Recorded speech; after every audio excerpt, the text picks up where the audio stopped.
Assalamu alaikum, hello everyone. Welcome to another live new course.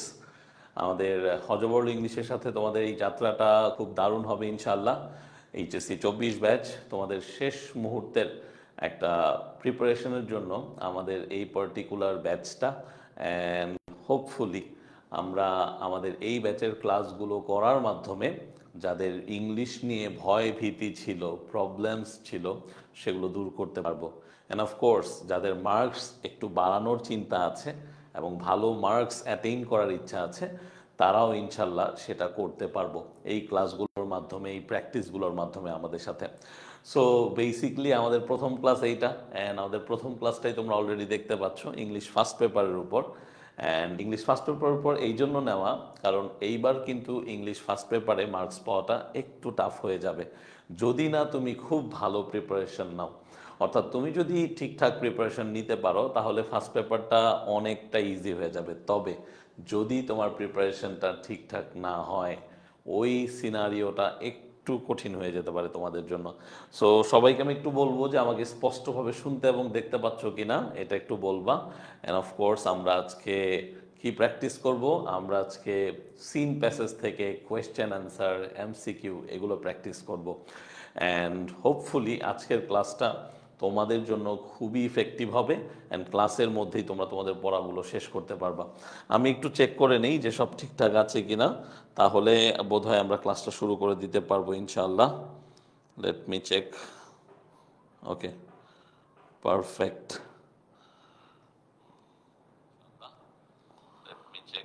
হ্যাঁ, sound ঠিকঠাক আছে আলহামদুলিল্লাহ, কোনো সমস্যা নেই, দেখতে পাচ্ছি। পারফেক্ট। তারপর তোমরা একটু কমেন্ট করো তোমাদের এন্ড থেকে যদি প্রবলেম থাকে। হ্যাঁ, ঠিক আছে, আই গেস কোনো প্রবলেম দেখতে পাচ্ছি না। আমি জাস্ট সবাইকে একটু মেনশন করে দিই। যারা সালাম দিচ্ছ, ওয়ালাইকুম আসসালাম। আমার অন্যান্য ধর্মাবলম্বী সকল ভাই বোনদের জন্য অনেক অনেক শুভেচ্ছা। ওকে, পারফেক্ট। তোমাদের হোয়াটসঅ্যাপ গ্রুপে ক্লাসটা শেয়ার করে দিচ্ছি। জি, ঠিক আছে, থ্যাংক ইউ ভেরি মাচ ভাইয়া, থ্যাংকস আ লট জানানোর জন্য।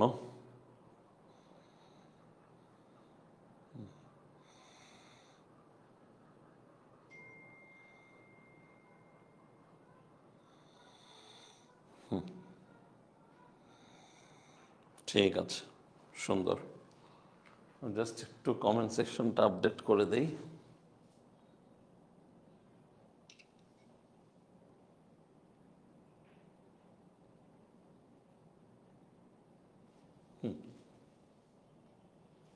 উই সি ইউ পারফেক্টলি না, we can see you perfectly হবে ভাইয়া। উই সি ইউ পারফেক্টলি না বলে we can see you perfectly বললে বেটার হবে, ঠিক আছে? ওকে, সো বেসিকলি আমি গতকাল তোমাদেরকে কি দিয়েছি, গতকাল তোমাদেরকে প্র্যাকটিস করার জন্য একটা ড্রাইভ লিঙ্ক দিয়েছি, যেটা তোমাদেরকে আমি ডাউনলোড করে রাখতে বলেছিলাম। সো এটা তোমাদের জন্য অত্যন্ত গুরুত্বপূর্ণ। অর্থাৎ তোমরা পরীক্ষার আগের রাতে রিভিশন দেওয়ার জন্য একটা নির্দিষ্ট ফাইল খুঁজবে বা দুইটা নির্দিষ্ট ফাইল খুঁজবে। সেই নির্দিষ্ট ফাইল দুইটা কিন্তু তোমাদেরকে আমি অলরেডি দিয়ে দিয়েছি। সো কাইন্ডলি সেটা একটু চেক করে নিবা, প্রথম কথা।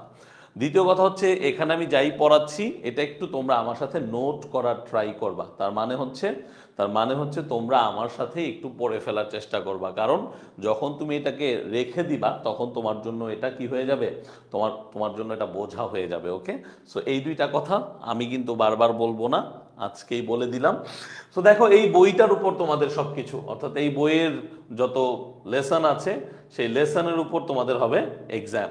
সো এই বইয়ে অনেক টাইপের লেসন আছে। দেখো, আমরা জানি যে অনেকগুলো ইউনিট আছে, অ্যান্ড এই ইউনিটগুলো আমাদের জন্য কি গুরুত্বপূর্ণ, কারণ এই ইউনিটগুলো থেকেই কোয়েশ্চেন হবে।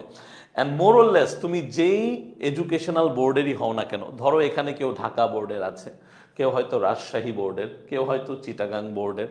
সো সবার কোয়েশ্চেন কিন্তু একরকম নাও হতে পারে, যদি না অভিন্ন প্রশ্নপত্রে পরীক্ষা হয়। আবারও বলছি, যদি অভিন্ন প্রশ্নপত্রে পরীক্ষা হয় তাহলে সবারই একই রকম প্রশ্নপত্র হবে, কিন্তু সম্ভাবনা বেশি হচ্ছে ভিন্ন ভিন্ন প্রশ্নের পরীক্ষা, কারণ এটাই বিগত বছরগুলোতে হয়ে এসেছে। এখন তোমাদের অনেকেরই একটা টেনশন থাকে যে ভাইয়া ধরো আমি তোমাকে একটা প্যাসেজ বললাম, প্যাসেজের নামটা কি? প্যাসেজের নামটা হচ্ছে এইটা কি, টু উইমেন। টু উইমেনের মধ্যে একটা প্যাসেজ আছে যেটার নাম হচ্ছে ভ্যালেন্টিনা ভ্যালেন্টিনা ত্রেশকোভা। ধরো তোমাকে আমি এই প্যাসেজটার কথা বললাম, রাইট? অ্যান্ড এই প্যাসেজটা কি এখন ঢাকা বোর্ডের জন্য বেশি গুরুত্বপূর্ণ নাকি চট্টগ্রামের জন্য নাকি সিলেটের জন্য? ইউ নেভার নো, বাট এই প্যাসেজটা ওভারঅল গুরুত্বপূর্ণ কিন্তু আমাদের জন্য। তো আমি যখন তোমাদেরকে পড়াচ্ছি আমি চেষ্টা করব এই কোর্সে প্রায় প্রত্যেকটা প্যাসেজই ধরার, অর্থাৎ প্র্যাকটিস করার জন্য প্রায় প্রতিটা প্যাসেজই যেন আমরা পড়তে পারি সেটা আমাদের ট্রাই থাকবে। তবে আমাদেরকে মাথায় রাখতে হবে যে নিজেদের এন্ড থেকেও প্র্যাকটিসটা করতে হবে। তুমি যদি তোমার এন্ড থেকে প্র্যাকটিসটা করো তাহলেই তুমি পরীক্ষায় ভালো করতে পারবা। তাহলে দেখো আমরা একটু দ্রুত যেই জিনিসগুলো দেখবো সেটা হচ্ছে যে কি কি আছে আমাদের ইউনিট 1 আমাদের আছে, রাইট? ইউনিট 1 আছে, অ্যান্ড ইউনিট 1টাই আমাদের সব থেকে গুরুত্বপূর্ণ, কারণ এটার 3টা লেসনই অত্যন্ত গুরুত্বপূর্ণ। এখানে যে 3টা লেসন আছে 3টা লেসনই কিন্তু অত্যন্ত গুরুত্বপূর্ণ। ইউনিট 2 এর ক্ষেত্রে কি হবে? ইউনিট 2 এর ক্ষেত্রে তুমি দেখতে পারবা যে হোয়াই এডুকেশন, এটা বিগত বছরে বারবার আসছে পরীক্ষায় 23 ব্যাচে, অ্যান্ড এবার আসার সম্ভাবনা আছে সিভিক এঙ্গেজমেন্ট এবং সারপ্রাইজিংলি ওয়ারিয়র অফ লাইট।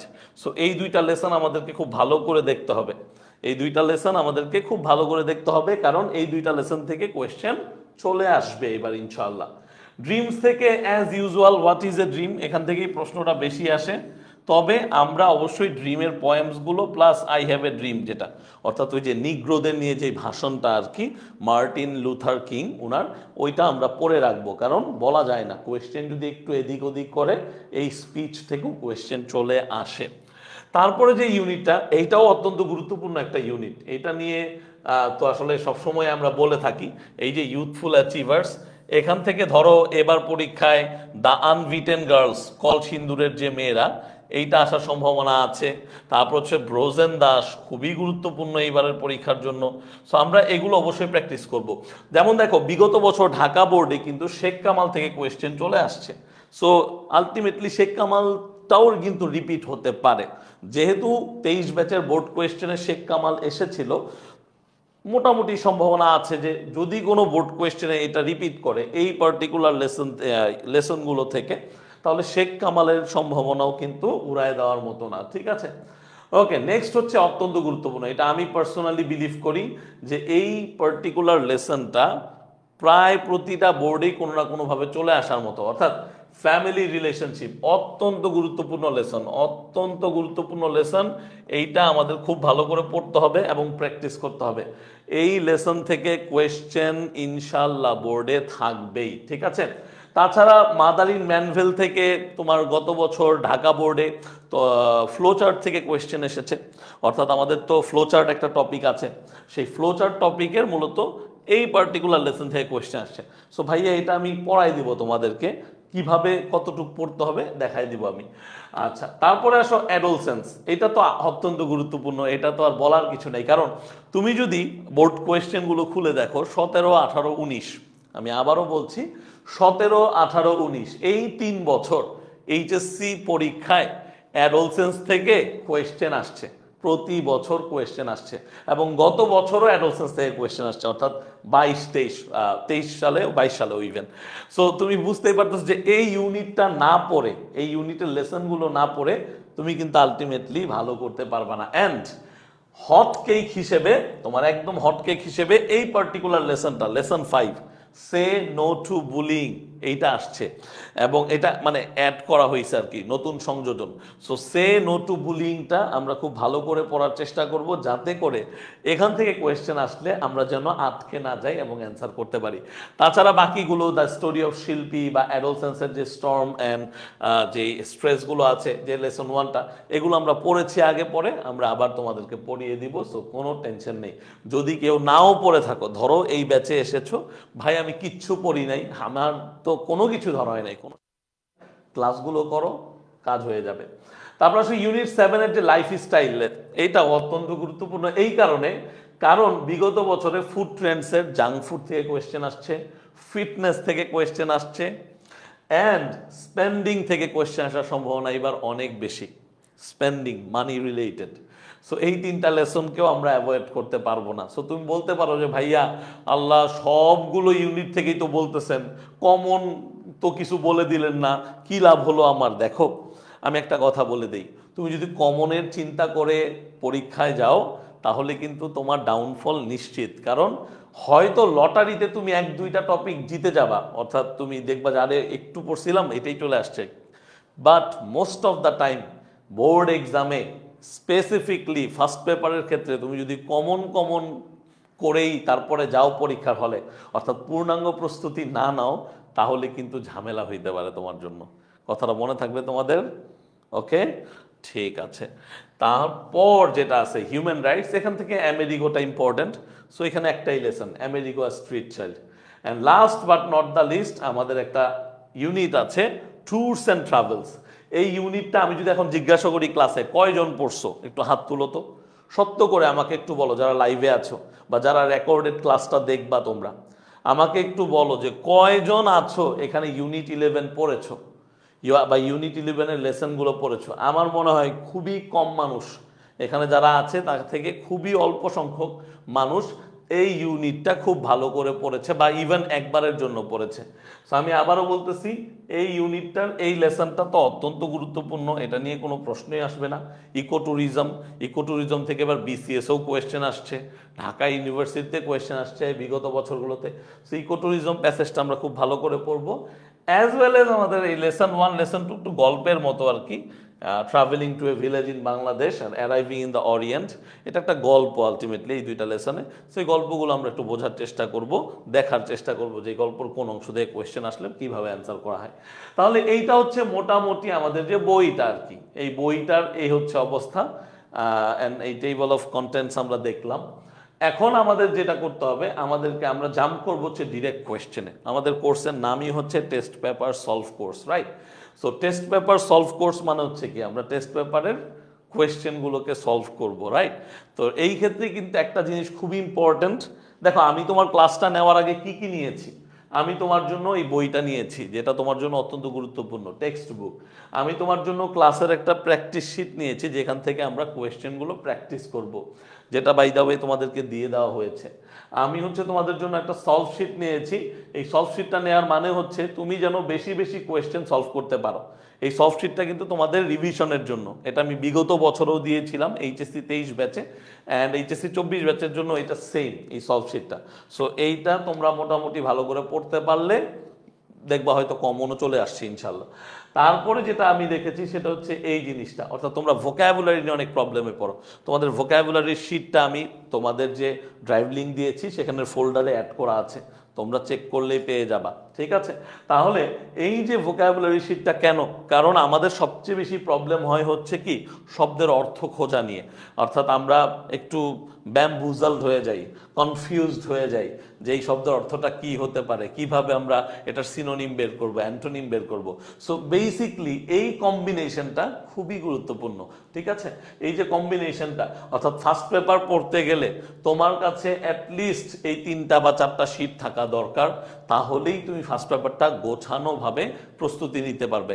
এখন তুমি বলতে পারো ভাইয়া এগুলোকে একত্র করে মার্চ করে দিলেন না কেন? এই জন্য দেই নাই কারণ তখন তোমার কাছে এটা অনেক বড় মনে হবে। সো তোমার জন্য এটা ইজি, কারণ তুমি তোমার ফিজিক্যালি একটা বই খুলে নিতে পারবা যেটা তোমার কাছে আছে, টেক্সট বুক। তাছাড়া তুমি পিডিএফে ভোকাবুলারি ফাইলটা খুলে নিতে পারো, অথবা যদি তুমি ল্যাপটপে পড়ো তাহলে 2-3টা একসাথে স্ক্রিন অন করে তুমি কি করতে পারো, এইভাবে আমার মতো স্প্লিট করে নিতে পারো।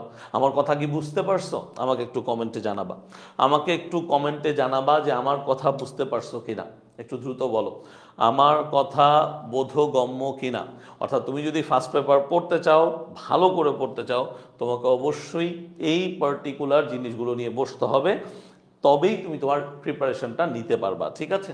তবেই তুমি তোমার প্রিপারেশনটা নিতে পারবা। আমি একটু কমেন্টগুলো চেক করি, late me check. Okay, perfect, ঠিক আছে, ডান ডান। তাহলে চলো, আর কোনো নতুন কথা নেই, আমরা ক্লাসে চলে যাই, পড়ায় চলে যাই, ঠিক আছে?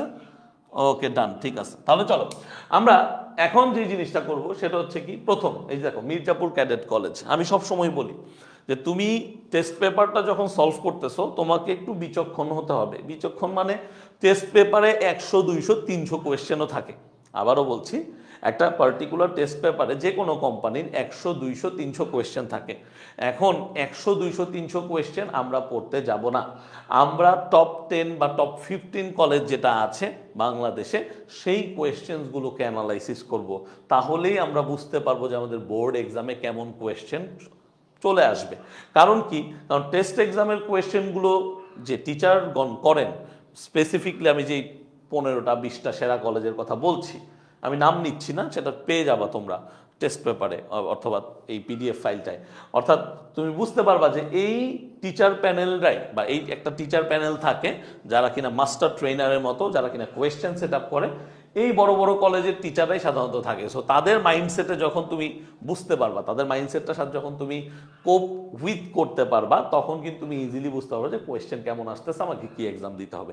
সো আমি যেই প্রশ্নটা এখন প্রথম দেখতে যাচ্ছি, এটা অত্যন্ত গুরুত্বপূর্ণ আমার মতে। ড্রিমস গত বছরে এসেছিল এবং এই বছরেও ড্রিমস থেকে কোয়েশ্চেন আসবেই, এটা আমার দৃঢ় বিশ্বাস। সো তোমরা যখন পরীক্ষা দিতে যাবা তখন ঠিক এইরকম একটা কোয়েশ্চেন তোমরা পাবা বা এইরকম একটা স্টাইলে তোমরা পাবা। বোর্ড এক্সামের কোয়েশ্চেনের স্টাইলটা এরকম হয়, জাস্ট এখানে টেস্ট এক্সামিনেশন লেখা, তো তোমরা এখানে পাবা হচ্ছে বোর্ড এক্সাম, অথবা যেই বোর্ডটা আছে সেই বোর্ডের নামটা দেওয়া থাকবে উপরে। ধরো এখানে মির্জাপুর ক্যাডেট কলেজ টাঙ্গাইল লেখা, এখানে ঢাকা বোর্ড লেখা থাকতে পারে। কি লেখা থাকতে পারে? ঢাকা বোর্ড অথবা চিটাগাং বোর্ড লেখা থাকতে পারে। আর নিচে হচ্ছে লেখা থাকবে বোর্ড এক্সাম এত সাল। তাহলে প্রথম যেই প্যাসেজটা, আমরা জানি যে 3টা লেয়ারের প্যাসেজ থাকবে। কয়টা লেয়ারে? আমার সাথে সাথে বল। 3টা লেয়ারের প্যাসেজ থাকবে। একটা লেয়ারের প্যাসেজ থেকে আমাদেরকে এমসিকিউ আর কোয়েশ্চেন অ্যান্সার করতে হবে। কি করতে হবে? একটা লেয়ারের সিন প্যাসেজ থেকে আমাদেরকে এমসিকিউ আর কোয়েশ্চেন অ্যান্সার করতে হবে। দ্বিতীয় যেই প্যাসেজটা থাকবে সেই প্যাসেজ থেকে আমাদেরকে ফ্লো চার্ট অথবা ইনফরমেশন ট্রান্সফার অ্যান্সার করতে হবে। 3 নাম্বার যে প্যাসেজটা থাকবে সেখান থেকে আমাদেরকে কি করতে হবে? আমাদেরকে সামারি লিখতে হবে। সেটা কিন্তু পয়েমও হতে পারে। বিগত বছরে কিন্তু সিলেট বোর্ডে আমরা দেখেছি, ইভেন কুমিল্লা বোর্ডেও পয়েম থেকে সামারি এসেছে, এবং ড্রিমসের যে 2টা পয়েম আছে এখান থেকে আসছে। তবে আমাদের এই বইয়ে টোটাল 4টা পয়েম আছে, 4টা পয়েমের সামারি আমি তোমাদেরকে দিয়ে দিব। তোমরা সেটা একটু মুখস্থ করে হলেও যাবা। যদি তোমাদের বুঝতে প্রবলেম হয়, সামারি লেখার কৌশল বোঝানোর পরও যদি তুমি বুঝতে না পারো, তাহলে তুমি মুখস্থই করে যাবা। হু নোজ, যদি তোমার বোর্ডে চলে আসে এই 4টা পয়েম থেকে, এবং এই 4টা পয়েম থেকে আসবে, কারণ শর্ট সিলেবাসে এর বাইরে আর কিছু নাই। সো আই হোপ যে তোমরা সেটাও কভার করতে পারবে। তাহলে চলো আমরা দেখি যে কি লেখা থাকে সাধারণত কোয়েশ্চেনে। ঠিক কোয়েশ্চেনটা এখানে যখন আমরা দেখব, এইখানে দেখো রিডিং টেস্ট থাকবে, যেখানে প্রায় 60 মার্কস, রাইট? তাহলে বলবে read the passage and answer the questions. ধরো এইটাই তোমার বোর্ড এক্সামের সিনারিও, তুমি এই কোয়েশ্চেনটা কিন্তু একদম বোর্ড এক্সাম স্ট্যান্ডার্ড করেই সলভ করতেছো। So you have to be careful. আমরা এমসিকিউ বা কোয়েশ্চেন সলভ করার আগে সবসময় চেষ্টা করব, এটা আমি পার্সোনালি বলতেছি, অনেক জায়গায় আমাকে মানে বুঝায়া বলতে হয় তোমাদেরকে, বা অনেক ধরনের অপশন দিতে হয়, বাট এটা যেহেতু আমার কোর্স, আমার স্টুডেন্টস তোমরা, আমি তোমাদেরকে একদম যেটা করতে হবে সেটাই বলবো। আমি তোমাদেরকে অপশন দিব না যে তুমি এইটা করতে পারো ওইটাও করতে পারবো। আমি যেটা বলি তুমি সেটা করো, তোমার কাজে লাগবে। তার মানে তুমি আগে অবশ্যই কোয়েশ্চেন দেখবা, যে যাই বলুক। এটা আমি তোমাদেরকে বলে দিচ্ছি, এটা তোমরা মেনটেন করবা প্লিজ।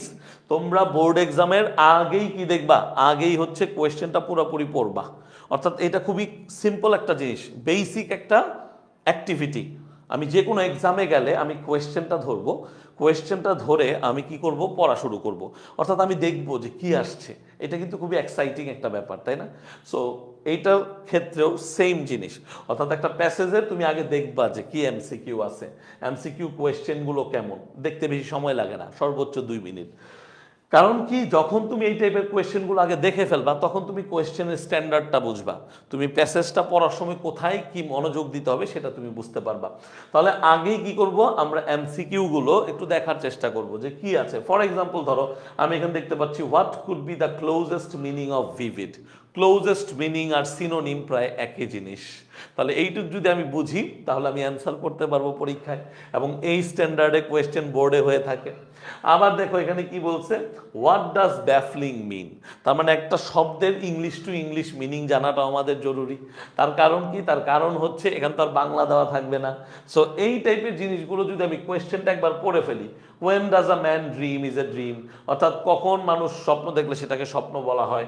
তো এই টাইপের কোয়েশ্চেনগুলো তুমি যখন জাস্ট চোখের দেখায়, কি বলতেছি, চোখের দেখায় একবার দেখে ফেলবা, তখন তোমার জন্য এটা ইজি হয়ে যাবে। কেন, তখন তুমি বুঝতে পারবা আচ্ছা এখান থেকে কোয়েশ্চেন আসতেছে। দেখো এখানে প্রশ্ন আসছে what is a dream, why do we dream, তারপর প্রশ্ন আসছে comment on the contribution of Sigmund Fred in interpreting the dreams, what do you think about how much science has been successful in interpreting dreams। এই যে কোয়েশ্চেনগুলো তুমি just একবার দেখবা, দেখলে কি হবে, দেখলে তুমি বুঝতে পারবা যে ওকে ডান, কোয়েশ্চেন দেখছি, এখন আমি অ্যান্সার করব। অর্থাৎ কিভাবে অ্যান্সার করব, অ্যান্সার করব হচ্ছে প্যাসেজটা পড়ে। আমি আবারও বলতেছি এই প্যাসেজটাই তোমার জন্য লাইফ লাইন। সো প্যাসেজটা যদি তুমি ভালো করে দেখে ফেলতে পারো তাহলে তোমার জন্য ইজি হয়ে যাবে। তাহলে তুমি প্যাসেজটা যখন পড়বা, এই যে আমরা এখন ক্লাসে পড়াই দিচ্ছি না, এই পড়াটাই রিফ্লেক্ট করবে তুমি যখন আলটিমেটলি পরীক্ষার হলে যাবা। তাহলে চলো একটু দেখি কি বলছে। বলছে হচ্ছে dreams have fascinated philosophers for thousand of years but only recently have dreams been subjected to empirical research and scientific study. তার মানে দেখো তোমরা একটা কোয়েশ্চেনের ধরন বুঝতে গেলে কোন জিনিসটা আগে, সবার আগে দেখবা, কোন জিনিসটা দেখবা, সেটা হচ্ছে কি, সেটা হচ্ছে এইটা যে দেখো এখানে আমার যখন বলতেছে ড্রিম সম্পর্কে, ড্রিমটা হচ্ছে আমার এখানে কি আলটিমেটলি টপিক, ড্রিমটা হচ্ছে আমার কি, ড্রিমটা হচ্ছে আমার টপিক।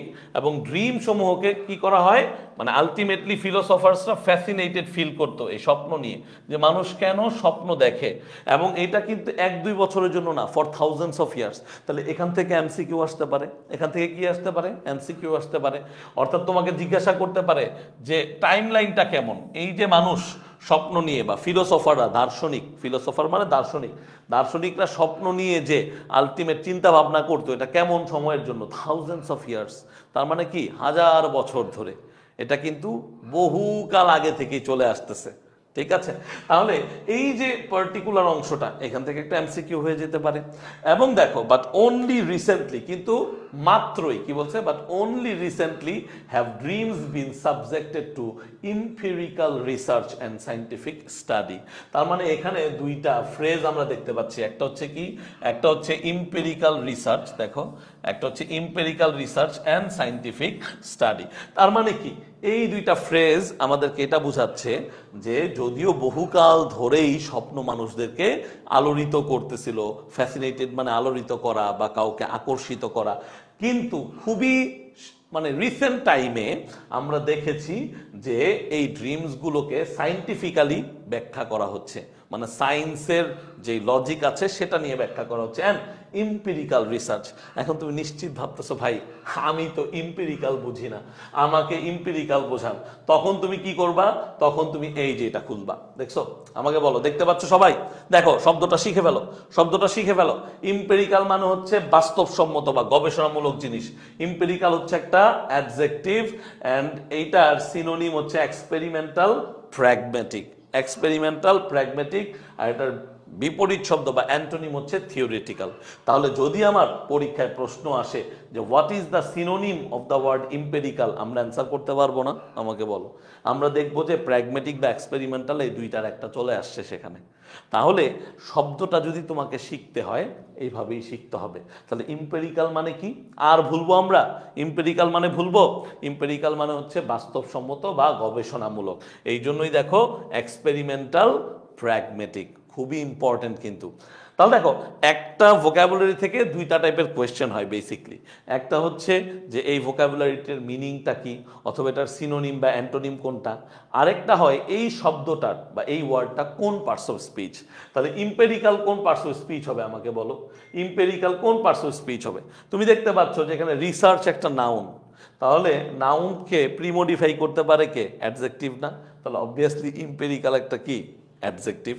বলো পারবা, আমাকে বলো পারবা এই জিনিসগুলো, এই জিনিসগুলো কি বুঝতেছো, না বুঝলে আমাকে বলবা, না বুঝলে আমাকে বলবা, না বুঝলে আমাকে বলবা, দ্রুত বলো, বোঝা গেছে না বোঝা যায় না একটু কমেন্টে বলো, কমেন্টে বলো একটু, যারা আসি কমেন্টে। এই শব্দটাই বারবার আসে, এই শব্দটা বহুবার ভুল করছে অনেকে, অনেক স্টুডেন্ট। আমি আবারও বলি, ক্লাসের পড়া ক্লাসেই শিখে নাও, মনে থাকবে এটা, মনে থাকবে। তাহলে ইম্পেরিক্যাল শব্দটা কিন্তু চলে আসতেছে। তাহলে সাইন্টিফিক কি আমাকে একটু কমেন্টে বলো, আমাকে একটু কমেন্টে বলো সাইন্টিফিক কি হবে। অবভিয়াসলি সাইন্টিফিক শব্দটাও কি হবে, কি বিজ্ঞানসম্মত। তাহলে বিজ্ঞান বিষয়ক, সায়েন্স তো আর না। যদি সায়েন্স হইতো তাহলে কি হইতো, নাউন হইতো। তাহলে সাইন্টিফিক যেহেতু, অবভিয়াসলি এইটাও কি হবে, অবভিয়াসলি এইটাও অ্যাডজেক্টিভ হবে। সো এই যে পড়ার যে ব্যাপারটা বা পড়াশোনা করার যে চিন্তাটা, এটা তোমাদেরকে বুঝতে হবে যে কিভাবে তুমি চিন্তা করবা। তাহলে দেখো কি বলছে, chances are that, chances are that অর্থাৎ এমন হতে পারে, chances are that you have often found yourselves, অর্থাৎ তুমি প্রায়ই তোমার নিজেকে খুঁজে পাচ্ছ। You have often found yourself puzzling over the content of a dream. তার মানে এটা সহজ বাংলা কি, এটা সহজ বাংলা হচ্ছে এমনও হতে পারে, এমন সুযোগ আছে যে তুমি হঠাৎ করে একটা স্বপ্ন দেখেছো, স্বপ্নটা দেখে তুমি ঘুম থেকে উঠেছো, কিন্তু তুমি স্বপ্নটার বিষয়বস্তু সম্পর্কে সচেতন ছিল না, বা স্বপ্নটার বিষয়বস্তু সম্পর্কে তুমি অনেক বেশি পাজলড। পাজলড বুঝো তো, হতবুদ্ধিকর, অর্থাৎ কি দেখছিলাম মনে পড়তেছে না। খাঁটি বাংলায় আমি কি দেখছিলাম আর মনে পড়তেছে না। তাহলে এখানে কিন্তু এই যে পাজলিং শব্দটা, এখান থেকে কোয়েশ্চেন এসেছে না, আমাকে বলো এই পাজলিং শব্দ থেকে কোয়েশ্চেন এসেছে কি না। আমরা কিন্তু একটু আগে দেখে এসেছি, তাই না, একটু আগে দেখে এসেছি। চলো আমরা এখন একটু চলে যাই। দেখো তো এই যে ব্যাফলিং শব্দটা, যদিও পাজলিং নাই, সরি, এখানে ব্যাফলিংটা আছে। তাহলে এই ব্যাফলিংটা হচ্ছে পাজলিং এর একটা সিনোনিম। এই ব্যাফলিংটা হচ্ছে কি, এই ব্যাফলিং হচ্ছে পাজলিং এর একটা কি সিনোনিম। দেখো একই টাইপের জিনিস, কিন্তু একই টাইপের জিনিস, একই টাইপের জিনিস। তাহলে এখানে জাস্ট বলছে হোয়াট ডাজ ব্যাফলিং মিন। তাহলে বোঝার চেষ্টা করো, কোয়েশ্চেন এরকম করে থাকবে, এই সেম টাইপের কোয়েশ্চেনটা তোমাদের চলে আসতে পারে। এখন তুমি ভাবতে পারো ভাইয়া এইটা আমি কিভাবে চিন্তা করব। আমি বাংলায় বলে দিলাম হতবুদ্ধিকর।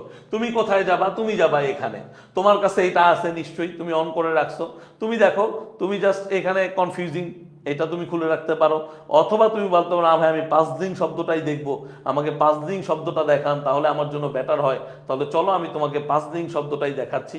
তুমি এই যে দেখো, পাচ্ছ পাজলিং, আমাকে বলো স্ক্রিনে দেখতে পাচ্ছ পাজলিং মানে কি, একটু দেখো, হতবুদ্ধিকর। পাজলিং হচ্ছে একটা স্টেট অফ কন্ডিশন, এটা একটা অ্যাডজেক্টিভ, এটা একটা কি, আমার সাথে সাথে বলো, এটা একটা অ্যাডজেক্টিভ। তাহলে পাজলিং এর সিনোনিম দেখছো কতগুলা।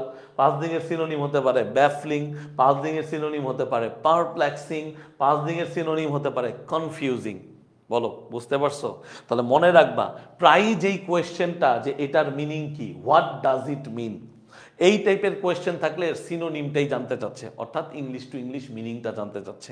এখন তোমার পক্ষে তো আবার ইংলিশ টু ইংলিশ মিনিং এত ব্যাখ্যা করে জানা সম্ভব না, বা সময়ও আমাদের নেই। শুধু আমরা সিনোনিম অ্যান্টোনিমটা মনে রেখেই সেই অ্যান্সারটা করার চেষ্টা করব। তাহলে আমাকে বলো এই কোয়েশ্চেনটাকে আমরা সবাই অ্যান্সার করতে পারবো না, আমাদের সবার অ্যান্সার করতে পারা উচিত না। What does baffling mean, hidden, mysterious, confusing, unsolved. কি হবে উত্তর, বলো কি হবে। অবভিয়াসলি উত্তর হবে কি, অবভিয়াসলি উত্তর হবে কনফিউজিং। কি হবে উত্তর, কনফিউজিং, অর্থাৎ হতবুদ্ধিকর। তাহলে এই যে সিচুয়েশনগুলো বা এই যে কন্ডিশনগুলো, এটা বুঝতে হবে, এটা চিন্তা করতে হবে, মনে থাকবে। আমার কথাটা বুঝতে পারছো? কমেন্টে একটু জানাও, কমেন্টে একটু জানাও বুঝতে পারছো। তার মানে আমি যদি এই ছোট ছোট জিনিসগুলো বুঝতে পারি, তাহলে কিন্তু পরীক্ষায় আগায় গেলাম, পরীক্ষায় আমি কিন্তু আগায় গেলাম। রাইট, বুঝতে পারছো কথা, কথা বোঝা গেছে। তাহলে দুইটা জিনিস শিখে নাও, এটা খুব ইম্পর্টেন্ট, এটা তোমাদের পরীক্ষায় কাজে লাগবে। এইটা ফার্স্ট পেপার বলো, সেকেন্ড পেপার বলো, সব জায়গায় কাজে লাগবে। দুইটা জিনিস ভাইয়া বলতেছি, অ্যাডজেক্টিভের দুইটা রূপ ভাইয়া শিখাবো তোমাদেরকে। কি শিখাবো? অ্যাডজেক্টিভের দুইটা রূপ শিখাবো। অর্থাৎ অ্যাডজেক্টিভ দেখতে কেমন হয়, নর্মালি অ্যাডজেক্টিভগুলো দেখতে কেমন হয় বলো। নর্মালি তুমি যখন অ্যাডজেক্টিভ দেখো, তোমার কাছে অ্যাডজেক্টিভ দেখলে কেমন মনে হয়? যে বিউটিফুল, তারপর হচ্ছে নাইস, হেভি, এই টাইপের না? কিন্তু অ্যাডজেক্টিভের দুইটা রূপ আছে, অ্যাডজেক্টিভের দুইটা রূপ আছে। একটা হচ্ছে আইএনজি যুক্ত, কি যুক্ত? আইএনজি যুক্ত। আর একটা হচ্ছে ইডি যুক্ত। খুব ইম্পর্টেন্ট পড়া, মনে রেখো, মনে রেখো, খাতায় লিখে রাখো প্রয়োজনে। যারা জানো না তারা খাতায় লিখে রাখো। অ্যাডজেক্টিভের দুইটা রূপ আছে, একটা হচ্ছে আইএনজি যুক্ত আর একটা হচ্ছে ইডি যুক্ত। তাহলে বেশিরভাগ ক্ষেত্রে এই পরীক্ষায় যদি আসে পাজলিং এই শব্দটা কি, এটা তুমি দেখেই বুঝবা যে এটা অ্যাকচুয়ালি একটা অ্যাডজেক্টিভ। এটা অ্যাকচুয়ালি একটা কি অ্যাডজেক্টিভ। এটার আরেকটা ভার্সন আছে, এটার আরেকটা ভার্সন হচ্ছে পাজলড। এটার আরেকটা ভার্সন কি, আরেকটা ভার্সন হচ্ছে পাজলড। বিভিন্ন গ্রামার বইয়ের যে রেফারেন্স আমরা পেয়েছি সেখান থেকে আমরা দেখেছি যেই অ্যাডজেক্টিভগুলো আইএনজি যুক্ত সেগুলো হচ্ছে কোনো একটা ঘটনাকে ব্যাখ্যা করে, কোনো একটা সিচুয়েশনকে ব্যাখ্যা করে। আর যেই অ্যাডজেক্টিভগুলো শেষে ইডি যুক্ত সেগুলো সাধারণত কোনো মানুষের চিন্তা ভাবনাকে বা মানুষের কন্ডিশনকে, মনের অবস্থাকে প্রকাশ করে। ফর এক্সাম্পল ধরো এই ক্লাসটা তোমার কাছে ইন্টারেস্টিং লাগতেছে, তাহলে তুমি কি বলবা? দ্য ক্লাস ইজ ইন্টারেস্টিং, অর্থাৎ এই ক্লাসটা ইন্টারেস্টিং। তাহলে ইন্টারেস্টিং কিন্তু সেখানে একটা অ্যাডজেক্টিভ। আবার তুমি বললা যে আমি এই ক্লাসটা করতে আগ্রহী বা ইচ্ছুক, তখন তুমি বললা I am interested, I am interested. তুমি কিন্তু বলবা না আই এম ইন্টারেস্টিং, তুমি কি বলবা? I am interested. কারণ ভাইয়া বলেছি ইডি যুক্ত যে অ্যাডজেক্টিভগুলো থাকে এগুলো মানুষের কন্ডিশনকে। অথবা ধরো আমার বোর লাগতেছে, আই এম ফিলিং বোর্ড, আমার বোর লাগতেছে, আমি কিন্তু বলবো না আই এম ফিলিং বোরিং, আমি কি বলবো? I am feeling bored. এটা কারেক্ট ইউজ অফ অ্যাডজেক্টিভ, মনে থাকবে সবার? ওকে, আন্ডারস্টুড। কোয়েশ্চেনের ধরন বোঝা গেছে, এইখানের পড়াটা মনে থাকবে সবার? ওকে, এনি কনফিউশন? হ্যাঁ হ্যাঁ হ্যাঁ, পাজলিং বিরক্তিকর অর্থ ব্যবহৃত হতে পারে, তবে বেশিরভাগ ক্ষেত্রে হতবুদ্ধিকর বা বুঝতেছেন এমন। তাহলে পাজলিং এর বিপরীত শব্দ কি? পাজলিং এর বিপরীত শব্দ হচ্ছে ক্লিয়ার এবং এনলাইটেনিং। এই দুইটা শব্দ মনে থাকবে সবার, ক্লিয়ার এন্ড লাইটেনিং। তাহলে একইভাবে আমরা যদি এখানে কনফিউজিং শব্দটা একবার দেখি, জাস্ট এটার পার্সপেক্টিভে আমরা যদি কনফিউজিং শব্দটা দেখি তাহলে কিন্তু আমরা বুঝতে পারবো যে সেম জিনিস, সেম এনার্জি। ঠিক আছে, সেটা কি? এই যে দেখো কনফিউজিং, কনফিউজিং হচ্ছে কি বিভ্রান্তিকর। সো বিরক্তিকর থেকে বিভ্রান্তিকর বললে বেটার হয়। কনফিউজিং, ব্যাফলিং, পাজলিং, বিশৃঙ্খল, দ্বিধাগ্রস্ত। তাহলে পারপ্লেক্সিং, ব্যাফলিং, বিউইল্ডারিং, এই শব্দটা একটু মাথায় রেখো, মুখস্থ করতে না পারো বাট অ্যাটলিস্ট চোখের দেখায় রেখে দাও। বিউইল্ডারিং, বিউইল্ডারিং। ওকে, আন্ডারস্টুড? ঠিক আছে। তাহলে দেখো এই সেম টাইপের আরেকটা কোয়েশ্চেন বোধ হয় আমরা এখানে পাইবো। দেখি একটু, দেখি একটু পাইবো। এই যে দেখো একটু আগে যে লাইনটা পড়লাম, একটু আগে যে লাইনটা পড়লাম, কি পড়লাম? যে মানুষ কত বছর ধরে স্বপ্ন নিয়ে চিন্তা করতেছে। তাহলে হোয়াট ডাজ দ্য ফ্রেজ, দেখো এটা কিন্তু একটা ফ্রেজ, থাউজেন্ডস অফ ইয়ার্স। তাহলে তোমাদেরকে যদি প্রশ্ন করে কেউ যে ভাইয়া ফ্রেজ মানে কি, তাহলে তোমাকে তো উত্তর দিতে হবে। তাহলে তুমি সহজ বাংলায় খাতায় লিখে রাখো, ফ্রেজ হচ্ছে একগুচ্ছ শব্দের কি একটা নির্দিষ্ট শব্দের মতো আচরণ করা। অর্থাৎ এখানে দেখো একাধিক শব্দ আছে না, এটা একটা নির্দিষ্ট সময়কালকে বোঝাচ্ছে, thousands of years. But ultimately নির্দিষ্ট বলা যায় না, কেন? কারণ থাউজেন্ডস অফ ইয়ার্স দিয়ে কি 1000 বছর বোঝাচ্ছে নাকি 2000 বছর বোঝাচ্ছে আমরা কিন্তু বলতে পারবো না। বাট আমি এটা জাস্ট বোঝাচ্ছি যে একটা নির্দিষ্ট ঘটনাকে তারা বোঝানোর চেষ্টা করতেছে। তাহলে ফ্রেজ হচ্ছে সে সকল ঘটনা যেখানে তুমি কোনো প্রকার নির্দিষ্ট সাবজেক্ট এবং ফাইনাইট ভার্ব পাবা না, সহজ বাংলায়। তার মানে ফ্রেজ হচ্ছে এমন একটা কন্ডিশন শব্দগুলোর যেখানে কোনো প্রকার সাবজেক্ট আর ফাইনাইট ভার্ব থাকে না।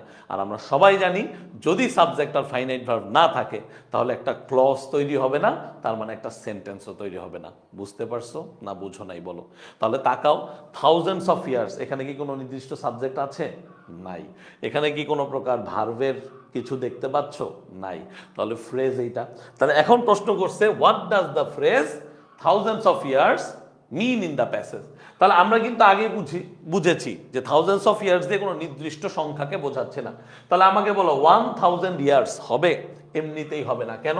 তার কারণ হচ্ছে এখানে 1 আছে, এখানে আবার ইয়ার্স আছে। আমরা জানি 1 হচ্ছে সিঙ্গুলার, তো সিঙ্গুলার সাথে তো অ্যাটলিস্ট ইয়ার হবে, এটা এমনিতেই বাদ, তাহলে এটা কাটা।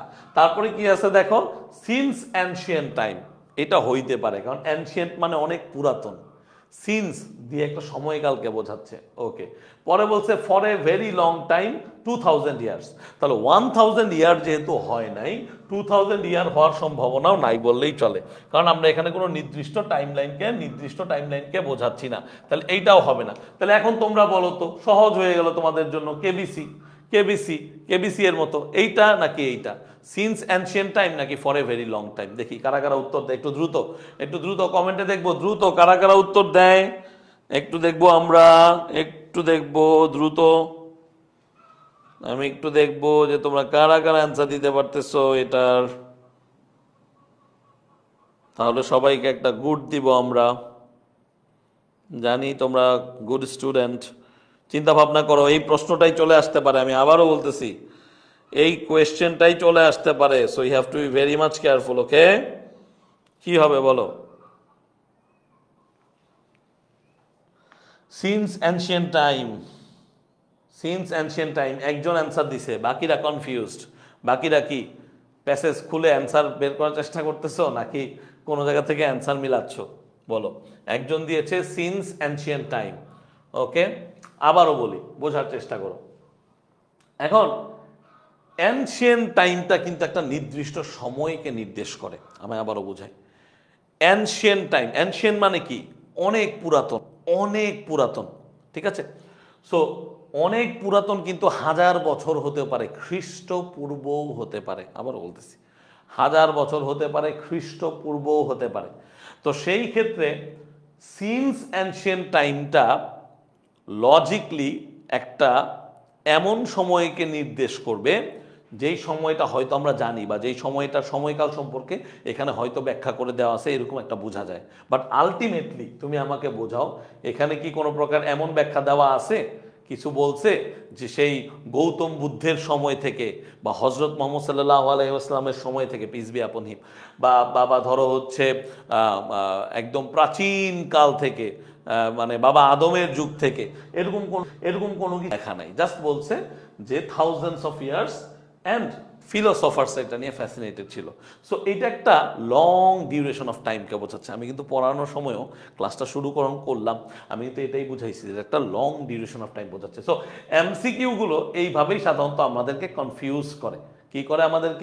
আমাদেরকে কনফিউজ করে। সো আমি যদি এখন তোমাদেরকে বলি, একটু খেয়াল করো, এখন আমি যদি তোমাকে বলি যে what does the phrase thousands of years, এই ব্যাখ্যার পরে তুমি কি আর সিন্স অ্যানশিয়েন্ট টাইমকে উত্তর দিবা নাকি তুমি ফর এ ভেরি লং টাইমকে উত্তর দিবা? দেখো এখানে কিন্তু টাইম পিরিয়ড বুঝিয়েছে, আমি আগেই বলছি যে এটা একটা সময়কালকে বোঝাচ্ছে। সো ইন দ্যাট সেন্স আমাদের কিন্তু এইটা অ্যান্সার দেওয়া বেশি বেটার হবে, অর্থাৎ for a very long time যদি তুমি অ্যান্সার দাও এটা বেটার হবে। দেখো এমসিকিউতে মার্কস হচ্ছে কত করে? 0.5 করে। তুমি হয়তো ভাবতে পারো আরে ব্যাপার না ভাই, 0.5 গেলে বা কি হয়, কিন্তু এই 0.55 করেই কিন্তু মার্কস চলে যায়। আর আলটিমেটলি এমসিকিউতেও যদি তুমি মার্কস খুইয়ে ফেলো, অর্থাৎ মার্কস যদি না পাও, তাহলে কিন্তু তোমার জন্য ভালো কিছু হবে না। সো দেখো এগুলো মুখস্থ করার জিনিস না, একটু টেকনিক্যালি বোঝার জিনিস। মনে থাকবে সবাই, মনে রাখবা। হ্যাঁ, for a very long time, very good, very good. Ibrahim Sheikh, তারপর হচ্ছে কে আছে, মিলুথিন, অ্যান্ড হচ্ছে ফারজানা। ওকে, থ্যাংক ইউ ভেরি মাচ। ওকে, আমরা সামনে আগাই। এখন দেখো তুমি বলতে পারো ভাইয়া একাডেমি কিন্তু আপনি পড়াইছেন, একাডেমিকে আপনি কি পড়াইছেন? আপনি পড়াইছেন অনলি, রিসেন্টলি, এগুলো সব অ্যাডভার্ব।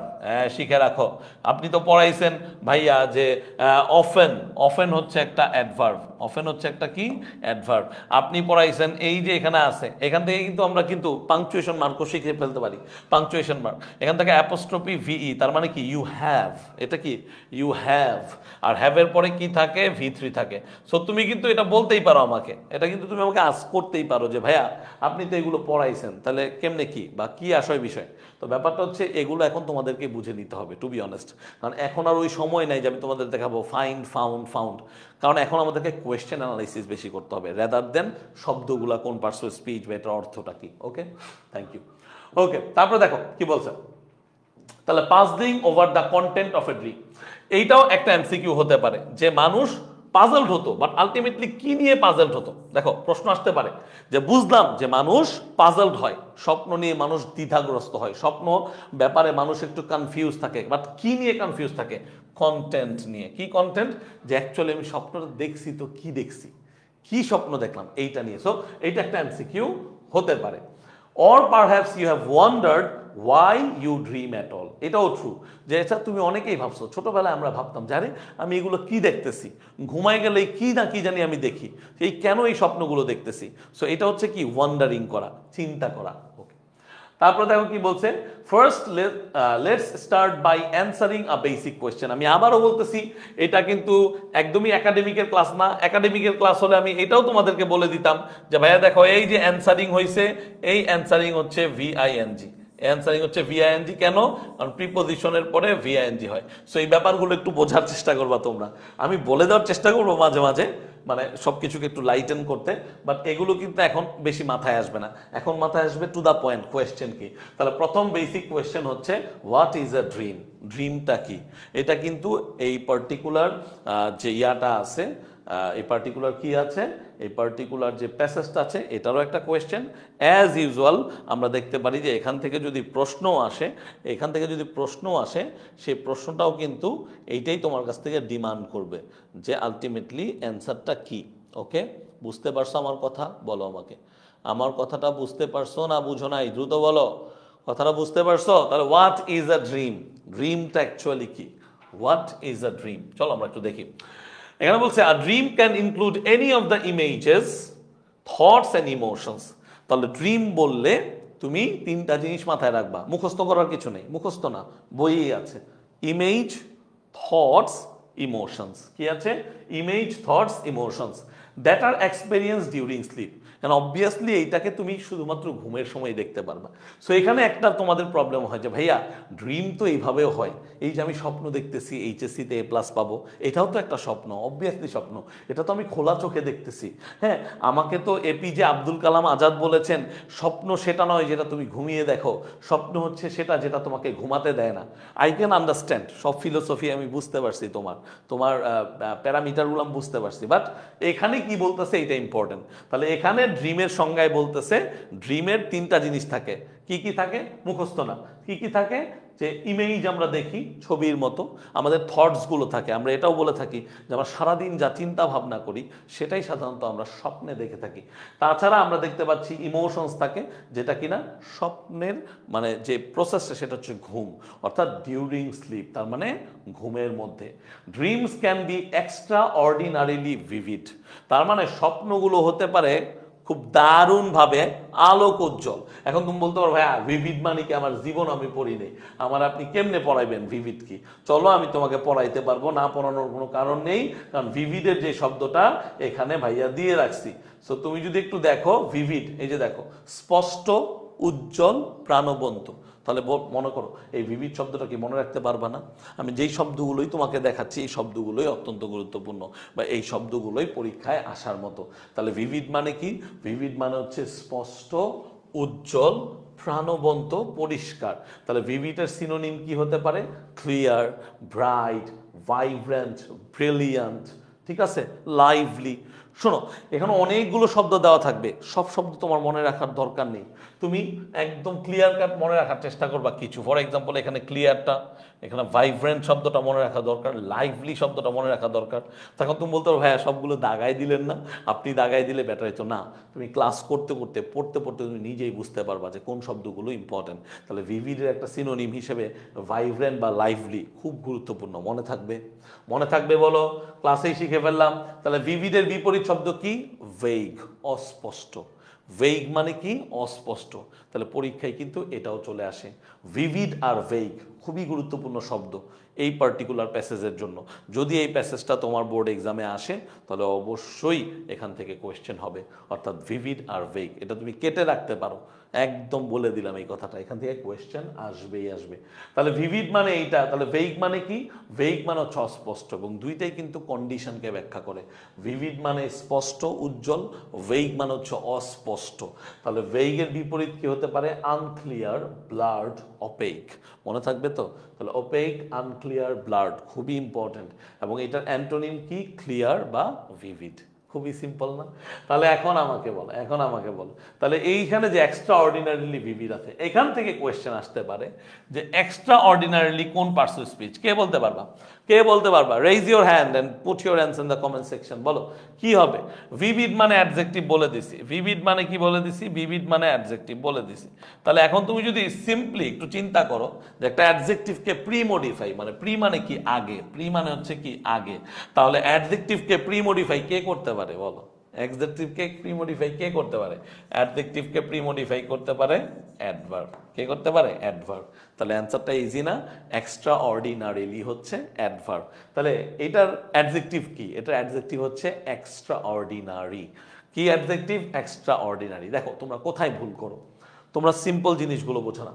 ধরো এক্সট্রা অর্ডিনারিলি এই শব্দটা আছে, আমার কথাটা মনোযোগ দিয়ে শোনো, এটা শুধু এই শব্দের জন্য না, এরকম বিভিন্ন শব্দে এটা হতে পারে তোমাদের।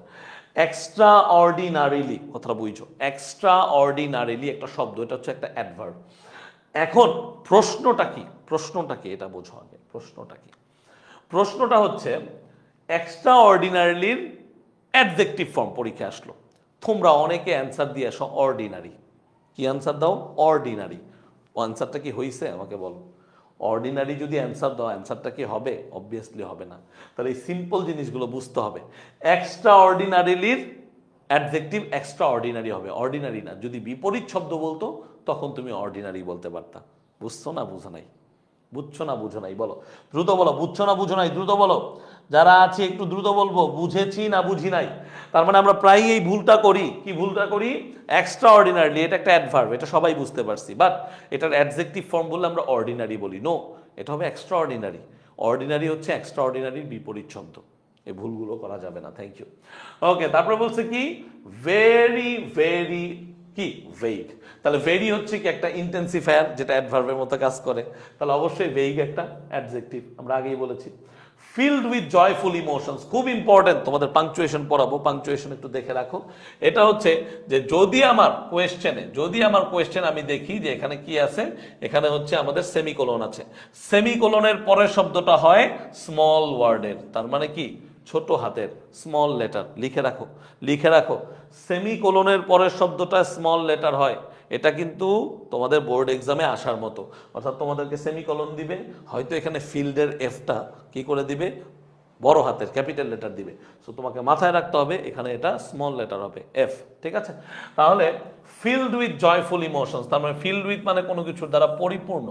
Filled with prepositional use, filled with joyful emotions, তার মানে কি? খুব আনন্দকর যে অনুভূতিগুলো, joyful emotions or frightening images. কথাটা বুঝতে পারতেছো? তার মানে স্বপ্নটাই হচ্ছে এরকম, কখনো তোমাকে খুব আনন্দ দিবে, আনন্দ আবেগের অনুভূতি দিবে, আবার কখনো তোমাকে কি দিবে? ফ্রাইটেনিং বা ভয়ানক ছবি দিবে। তাহলে এইগুলো শব্দ আমাদেরকে ভোকাবুলারি থেকে না পড়লেও চলবে, কারণ এগুলো আমরা বুঝি। জয়ফুল হচ্ছে কি? একটা অ্যাডজেক্টিভ যেটা আনন্দকে বোঝাচ্ছে, যেটা আনন্দের বহিঃপ্রকাশ করছে। ইমোশনস হচ্ছে কি? আবেগ। ঠিক আছে? তাহলে আবেগ, অনুভূতি, ইমোশনস হচ্ছে একটা প্লুরাল নাউন। একেবারে ফ্রাইটেনিং, দেখো অ্যাডজেক্টিভ। তাহলে ভাইয়া যে একটু আগে পড়াইলাম, পড়াটা কি কাজে লাগছে? ভাইয়া যে বলছি অ্যাডজেক্টিভগুলো আইএনজি এবং ইডি যুক্ত হয়, বুঝতে পারছো? বোঝা গেছে ব্যাপারটা? তাহলে এ হচ্ছে আইএনজি, ঠিক আছে? এবং ইমেজেস হচ্ছে কি? Plural noun. তাহলে আমাদেরকে না এই সিস্টেমটা বুঝতে হবে, কোয়েশ্চেন পিক করার সিস্টেমটা যদি আমি বুঝতে পারি, তাহলে আমার প্রবলেম হবে না।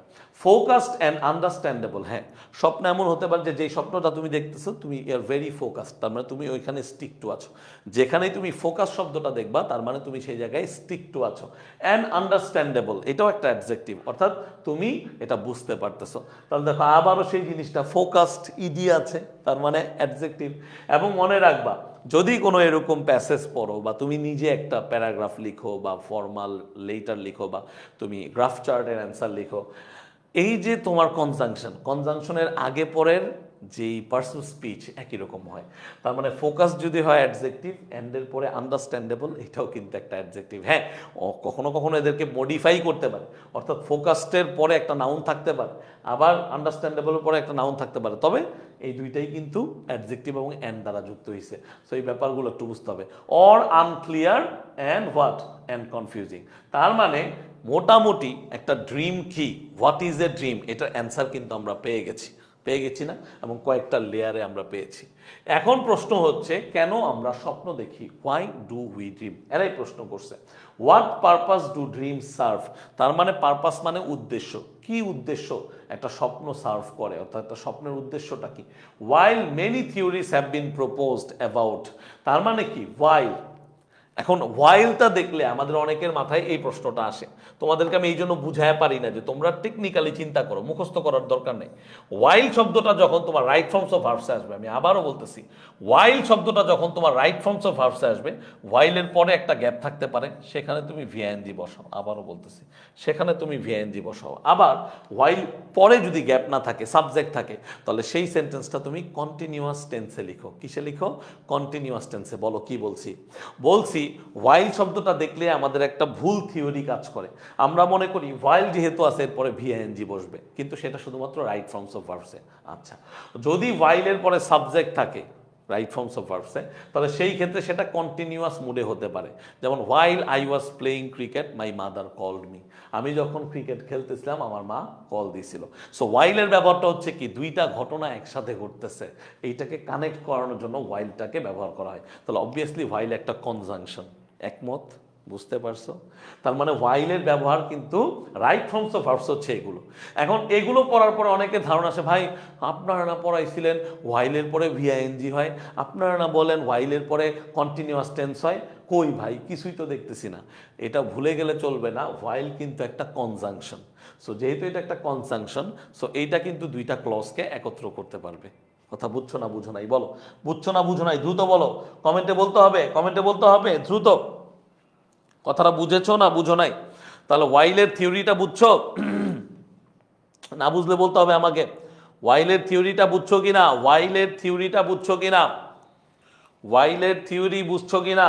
তাহলে ওয়াইল কিন্তু একটা কি, ওয়াইল হচ্ছে একটা কনজাংশন। তাহলে while many theories have been proposed, অর্থাৎ যেখানে অনেক থিওরি, মেনি, মেনি হচ্ছে কি, মেনি প্লাস কাউন্টেবল নাউন, এগুলো একটু মাথায় রাখতে হবে। Many plus what? Many plus countable noun, অর্থাৎ মেনি হচ্ছে একটা ডিটারমিনার, এরপরে গণনাযোগ্য নাউন বসে সিঙ্গুলার বা প্লুরাল মুডে, many plus countable. Have been propose, propose মানে কাউকে কি করা, কাউকে হচ্ছে প্রপোজাল দেওয়া। তাহলে প্রপোজ একটা ভার্ভ, প্রপোজাল হচ্ছে কি বলো? তাহলে প্রপোজাল হচ্ছে নাউন। এই জিনিসগুলো বুঝতে হবে। তাহলে পরীক্ষায় প্রায়ই আসতে পারে এরকম, এমসিকিউ চলে আসে, প্রপোজড হচ্ছে কি ভার্বের V3 বা প্রপোজ হচ্ছে ভার্বের V1। তাহলে আলটিমেটলি এর নাউন ফর্মটা কি? এর নাউন ফর্ম হচ্ছে প্রপোজাল। এর নাউন ফর্ম হচ্ছে প্রপোজাল। হ্যাঁ, এই জিনিসগুলো আমরা অনেক সময় মানে মিসলিডেড হয়ে যাই। সেটা হচ্ছে আমরা শব্দের শেষে এল দেখলেই অ্যাডজেক্টিভ ভাবি। এটা আমিও পড়াই, আমি যে পড়াই না তা না, বাট সেটা কোন ক্ষেত্রে অ্যাডজেক্টিভগুলো? সেটা হচ্ছে কিছু স্পেসিফিক নাউনের সাথে, যেমন ফিন্যান্স থেকে ফিনান্সিয়াল, ফিন্যান্স থেকে ফিনান্সিয়াল, সেটা হচ্ছে অ্যাডজেক্টিভ। ফিন্যান্স বা ফাইন্যান্স তুমি যেভাবে উচ্চারণ করো, এখান থেকে যদি ফিনান্সিয়াল হয় তখন সেইটাকে আমরা কি বলি? তখন সেইটাকে আমরা বলে থাকি অ্যাডজেক্টিভ। কি বলে থাকি? অ্যাডজেক্টিভ বলে থাকি। বুঝতে পারছো না বুঝো নাই? বলো। কিন্তু সব এল থাকলেই কিন্তু কি হবে না, সব এল থাকলেই সেটা অ্যাডজেক্টিভ হবে না। যেমন প্রপোজাল হচ্ছে একটা নাউন, প্রপোজাল হচ্ছে একটা কি নাউন। মনে থাকবে? সবার মনে থাকবে? বলো। ঠিক আছে, তাহলে about the what, about the function বা রিজন অফ ড্রিম, তার মানে সবার উদ্দেশ্য একটাই, যে স্বপ্ন কেন দেখি, কারণটা কি, এবং স্বপ্নের ফাংশনটা কি। বুঝতে পারছো? স্বপ্নের কারণ, স্বপ্নের ফাংশন। ওকে, আচ্ছা। No consensus has emerged. এখন তুমি বুঝতে পারতেছো যে অনেক ধরনের থিওরি, অনেক ধরনের তত্ত্ব দেওয়া হয়েছে, থিওরি মানে তত্ত্ব, কিন্তু কোনো নির্দিষ্ট কিছুতে আমরা আসিনি। এখন ব্যাপারটা হচ্ছে কি জানো, ব্যাপারটা হচ্ছে শব্দের অর্থ বোঝার প্রক্রিয়াটা। আমি এখন যেই কথাটা বলতেছি এটা তোমার জন্য খুবই গুরুত্বপূর্ণ, গেম চেঞ্জিং। এইখানে দুইটা শব্দ আছে দেখো, একটা হচ্ছে কনসেনসাস আর একটা হচ্ছে এমার্জড। এখন এদের পেছনের গ্রামারটা খুবই সিম্পল। গ্রামারটা কি? এদের পেছনের গ্রামার হচ্ছে নো, নো হচ্ছে একটা ডিটারমিনার, তাহলে কনসেনসাস অবশ্যই একটা নাউন হবে। এবং কনসেনসাসের পরে যেহেতু হ্যাজ আছে, অবভিয়াসলি কনসেনসাস হচ্ছে সিঙ্গুলার, কারণ আমরা জানি singular subject singular verb, plural subject plural verb, এটাকে বলা হয় সাবজেক্ট ভার্ব এগ্রিমেন্ট। বলো বুঝছো? সিঙ্গুলার সাবজেক্টের সাথে সিঙ্গুলার ভার্ব, প্লুরাল সাবজেক্টের সাথে প্লুরাল ভার্ব। তো এখন অনেক ক্ষেত্রে তুমি প্যাসেজের শব্দ অনেক পড়ছো, তুমি একদম এই ভোকাবুলারি ভাইজা ফেলছো, বাট তোমার শব্দটা মনে আসতেছে না। তাহলে সেই ক্ষেত্রে কিভাবে তুমি শব্দটা চিনবা? খুব ইম্পর্টেন্ট জিনিস, সেই শব্দটা চিনতে হবে পেছনের লাইনগুলো থেকে। পেছনের লাইনগুলোর মোটিভটা কি। তাহলে পেছনের লাইনগুলোর মোটিভ যদি আমি জিজ্ঞাসা করি, তুমি বুঝতেই পারতেছো যে প্রপোজ করা হয়েছে, কি প্রপোজ করা হয়েছে, থিওরি প্রপোজ করা হয়েছে, কি উদ্দেশ্যে কি থিওরি প্রপোজ করা হয়েছে, যে ড্রিম কেন দেখি, what is the reason and what is the function of dream. তার মানে যেহেতু প্রপোজ করা হয়েছে, তার মানে কি দেওয়া হয়েছে, প্রপোজাল দেওয়া হয়েছে। আর প্রপোজাল মানেই তো এটা নিশ্চিত কিছু না, এটা তো কোনো প্রকার লজিক্যাল কোনো এক্সপ্লেনেশন না। সো সেই ক্ষেত্রে অবশ্যই কোনো প্রকার কোনো নিশ্চিত রূপের ঘটনা ইমার্জ মানে উদ্ভূত হওয়া, কোনো কিছু চলে আসা। তার মানে কোনো কিছুতে সবাই একমত হতে পারেনি। এই যে আক্ষরিক অর্থ না ধরতে পারলেও বাস্তবিকভাবে তুমি যদি একটু চিন্তা করো, তাহলে অন্তত ভাবগত অর্থটা তুমি ধরতে পারবা। সেটা শুধু এই লাইনটার জন্য না, যে কোনো লাইনের ক্ষেত্রে। এই জন্য আমরা বলি যে প্যাসেজের ক্ষেত্রে লাইন বাই লাইন পড়াটা ইম্পর্টেন্ট। বলো, বুঝতে পারছো আমার কথা? বুঝতে পারছো আমার কথা? বুঝতে পারছো? তাহলে তুমি যদি আরো সহজে জানতে চাও যে ভাই আমি তো বুঝলাম আপনার কথা, এখন আমি জানতে চাই যে কনসেনসাস মানে কি, আমার এটা জানতেই হবে, কোনো সমস্যা নাই ভাই, তুমি এখানে আসবা, এই যে কনসেনসাস, ভাইয়া যেটা বলছি তাই। তাহলে এই শব্দটাও অত্যন্ত গুরুত্বপূর্ণ পরীক্ষায় আসার মতো। এমনকি এটা তোমাদের এইচএসসি যে second paper, English second paper, সেখানে কিন্তু সিনোনিম অ্যান্টোনিমে চলে আসতে পারে। কনসেনসাস হচ্ছে একটা নাউন, এর সিনোনিম হচ্ছে ঐক্যমত্য, মিল বা ঐক্য। তাহলে কনসেনসাস হচ্ছে কি একটা নাউন, এর সিনোনিম হচ্ছে ঐক্যমত্য, মিল বা ঐক্য, এবং এটার সিনোনিম না, এর বাংলা অর্থ। আর সিনোনিম হচ্ছে হারমোনি, ইউনিটি, অ্যাকর্ড। মনে থাকবে না? বলো। তাহলে কনসেনসাস কি? মূলত কোনো জায়গায় মতের মিল হওয়া, ঐক্যমত্য হওয়া। তাহলে কনসেনসাস ঐক্যমত্য বা মিল বা ঐক্য, হারমোনি, ইউনিটি, অ্যাকর্ড। তাহলে তুমি বলতে পারবে তাহলে এটার বিপরীত শব্দ কি হইতে পারে? এটার বিপরীত শব্দ হচ্ছে ডিসকর্ড বা ডিসএগ্রিমেন্ট। তাহলে তুমি কিন্তু এখানে সিনোনিম হিসেবে অ্যাগ্রিমেন্টও শিখতে পারো। বলো, মনে থাকবে? কনসেনসাস আর ভুলবা? কনসেনসাস কি আর ভুলবা? এই যারা আসো একটু কমেন্টে বলো, যারা আসো কমেন্টে একটু বলো, কনসেনসাসকে আর ভুলবা? কনসেনসাসকে আর ভুলবা? ইনশাআল্লাহ আর ভুলবো না আমরা, তাই না? কনসেনসাস আমরা ভুলবো না। তাহলে পড়াটাকে এইভাবে মনে রাখতে হবে। পড়াটাকে যদি তুমি এইভাবে মনে রাখতে পারো, তাহলে তোমার জন্য এটা কি হবে? কাজে লাগবে। তাহলে এখন আসো, এই পর্যন্ত তো আমরা অনেক কিছু পড়লাম, একটু দেখি এমসিকিউ অ্যান্সার করতে পারি কিনা। হ্যাঁ, দেখো, when does a man dream a dream? দেখো, আমি কিন্তু তোমাদেরকে বলছিলাম, আমি যা বলি এই কথাগুলো যদি তুমি বুঝো, একটা স্টুডেন্টের জন্য পড়া ইজি হয়ে যায়। when, ইংলিশে, ইংলিশ ফার্স্ট পেপার সেকেন্ড পেপারে যখনই তুমি when দেখবা, when ইকুয়ালস টু টাইম। আমার আগের ক্লাস যারা করছো, যারা আমার প্রাইভেট ব্যাচে ছিলা, তারা এটা জানার কথা, তারা জানো। আমি এটা বারবার বলে দেই, এটা আমি বলতে পছন্দ করি, বিকজ আমার মনে হয় এই ছোট ছোট জিনিসগুলো আমাদের মাথায় রাখা উচিত। তাহলে যখনই when আসবে, when ইকুয়ালস টু টাইম মানে সময়কে নির্দেশ করে, সময়কে বোঝায়। তাহলে when does a man dream a dream? কখন একটা মানুষ স্বপ্ন দেখে? আমরা একটু আগে দেখছিলাম যে ডিউরিং স্লিপ। তাহলে দেখো, early hours of night, at the dead of night, late hours of night, during sleep। কি হবে উত্তর? বলো, তোমরাই বলো কি উত্তর হবে। তাহলে আমি কিন্তু বলেছি যে এমসিকিউ এর টাইপগুলো আমরা শিখে ফেলবো। তাহলে এইটাও কিন্তু একটা টাইপ, যে ডিরেক্ট কোয়েশ্চেন চলে আসতে পারে এমসিকিউ। কি আসতে পারে? Direct question. এটা কিন্তু একটা ডিরেক্ট কোয়েশ্চেন, বুঝতে পারছো? এটা কিন্তু একটা ডিরেক্ট কোয়েশ্চেন যে when, কখন, does a man dream a dream, কখন মানুষ একটা স্বপ্ন দেখে, ড্রিম আ ড্রিম। দেখো কত সুন্দর একটা জিনিস। এখানে ড্রিম হচ্ছে একটা কি, এখানে ড্রিম হচ্ছে একটা ভার্ব, আর এখানে ড্রিমটা হচ্ছে একটা নাউন। এটার একটা দারুণ গ্রামার আছে, এটাও আমি বলে দিচ্ছি তোমাদেরকে। এটা একটা দারুণ গ্রামার আছে। তার আগে সবাই একটা উত্তর দেয়। এখানে উত্তরটা কি হবে? এখানে উত্তরটা হবে নিঃসন্দেহে ডিউরিং স্লিপ, নিঃসন্দেহে ডিউরিং স্লিপ। তাহলে প্যাসেজটা তুমি যদি, এই যে তোমার যদি কি থাকে, কনসেন্ট্রেশন ঠিক থাকে, তাহলে এগুলোর অ্যান্সার করা কোনো ব্যাপার না। বলো, অ্যান্সার করা কোনো ব্যাপার না। তাহলে এই যে সিম্পল জিনিসটা, এই জিনিসটাই আমরা অনেকে বুঝা উঠতে পারি না। এই সিম্পল জিনিসটা আমরা অনেকে বুঝা উঠতে পারি না, এবং যখনই আমরা বুঝা উঠতে পারি না, তখনই আমাদের ভিতরে প্রবলেম হয়ে যায়। যখনই আমরা বুঝে উঠতে পারি না, তখনই আমাদের ভিতরে প্রবলেম হয়ে যায়। বুঝছো? তো এই জিনিসগুলো একটু মনে রাখতে হবে। ওকে, এই জিনিসগুলো একটু মনে রাখতে হবে। সো এই সিচুয়েশনটাকে বলা হয় কগনেট ভার্ব। এটাকে কি বলা হয়? কগনেট ভার্ব আর কগনেট অবজেক্ট। দেখো এমসিকিউ পড়াই দিচ্ছি, এটা অ্যাডমিশনের জন্য, এটা অ্যাডমিশনে তোমাদেরকে পড়াবে। অর্থাৎ একটা সেন্টেন্সে যদি একই রকম ভার্ব আর নাউন থাকে সেটাকে বলা হয় কগনেট ভার্ব আর কগনেট অবজেক্ট। কি বলা হয়? কগনেট ভার্ব আর কগনেট অবজেক্ট। এটা হচ্ছে বোনাস পড়া, এটা বোনাস পড়া, একটু পড়াই দেই, জাস্ট 1 মিনিট লাগবে। তার মানে কি আমরা একটু আগে কি দেখলাম? আমরা একটু আগে দেখলাম একটা সেন্টেন্সে একই রকম শব্দ একবার ভার্ব হিসেবে বসছে আরেকবার নাউন হিসেবে বসছে। ভার্ব আর নাউনের ভিতরে একটা সঙ্গতি আছে, তাই না? তাহলে ধরো কগনেট ভার্বের সিস্টেমটা কি? কগনেট ভার্বের সিস্টেমটা হচ্ছে, ধরো আমি বললাম I dreamed a dream. Dreamed হচ্ছে ভার্বের V2, I dreamed a dream, তার মানে আমি একটা স্বপ্ন দেখেছিলাম। ঠিক আছে? তাহলে এই যে ভার্বটা, এই ভার্বের সাথে কিন্তু এই নাউনের একটা কি আছে? এই নাউনের একটা সম্পর্ক আছে। সো সাধারণত এই ভার্বটাকে বলা হয় কগনেট ভার্ব, আর এই নাউনটাকে বলা হয় কগনেট অবজেক্ট। কি বলা হয়? Cognate object. প্রায় মেডিকেল ভর্তি পরীক্ষায় ঢাকা ইউনিভার্সিটির পরীক্ষায় এরকম প্রশ্ন আসে। ঠিক আছে, মনে থাকবে? তাহলে আই ড্রিমড আ ড্রিম। আচ্ছা, একটাই কি মানে একটাই উদাহরণ আপনার কাছে? না, উদাহরণ একটা না, অসংখ্য উদাহরণ আছে।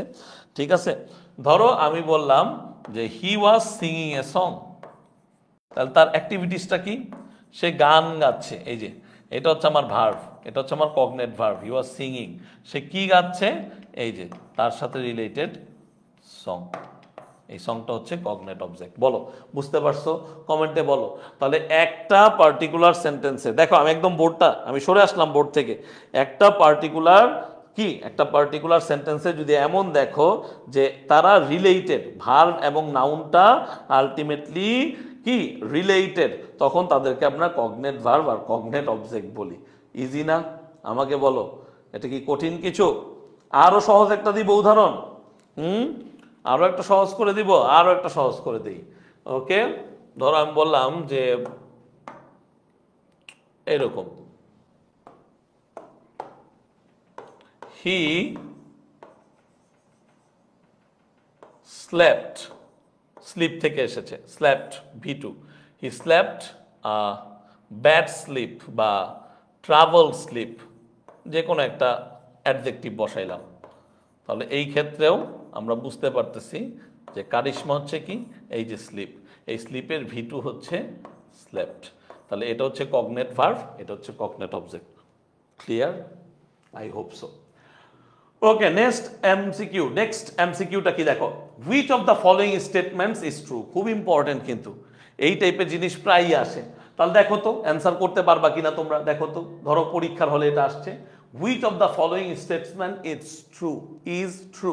আগে বুঝতে হবে যে কোন স্টেটমেন্টস গুলোর মধ্যে, এখানে 4টা স্টেটমেন্টস আছে, ইজ ট্রু বলেছে, তার মানে কোনটা সঠিক কোনটা নির্ভুল। বুঝতে পারছো? তাহলে আগে বুঝতে হবে যে কোয়েশ্চেনটা কি। এখানে কিন্তু ফলস বলে নাই, বলছে কোনটা ট্রু। তাহলে দেখো, dreams are a reflection of subconscious desires, thoughts and emotions. Dreams are a representation of conscious desires, thoughts and emotions. Dreams are real fulfillments of repressed wishes. Dreams are our conscious actions. তাহলে আগে বোঝার চেষ্টা করো, আমরা কি conscious আর subconscious এই দুইটা শব্দ বুঝি। যে কোনো এমসিকিউ অ্যান্সার করতে হলে তার অপশনগুলোর গুরুত্বপূর্ণ শব্দগুলো বুঝতে হবে। আমরা কি কনসাস আর সাবকনসাস বুঝি? আমাকে বলো, আমরা কি কনসাস আর সাবকনসাস বুঝি? কনসাস মানে আমরা যেটাকে সচেতন বলি, সচেতন অবস্থায়। যেমন এখন আমরা কনসাস আছি, যদি ক্লাসে মনোযোগী হই, আমাদের কনসেন্ট্রেশন আছে। তাহলে ড্রিমস কি কখনো আমাদের কনসাস অ্যাকশন হতে পারে? বলো। আমরা এতক্ষণ পর্যন্ত যা পড়ছি তার ভিতরে এটা কিন্তু একদমই ভুল, কারণ এটা কখনোই কনসাস না। তাহলে এখানে যেহেতু কনসাস অ্যাকশনস আমরা না বললাম, তাহলে এইটা কি আমরা সঠিক বলবো? Conscious desire.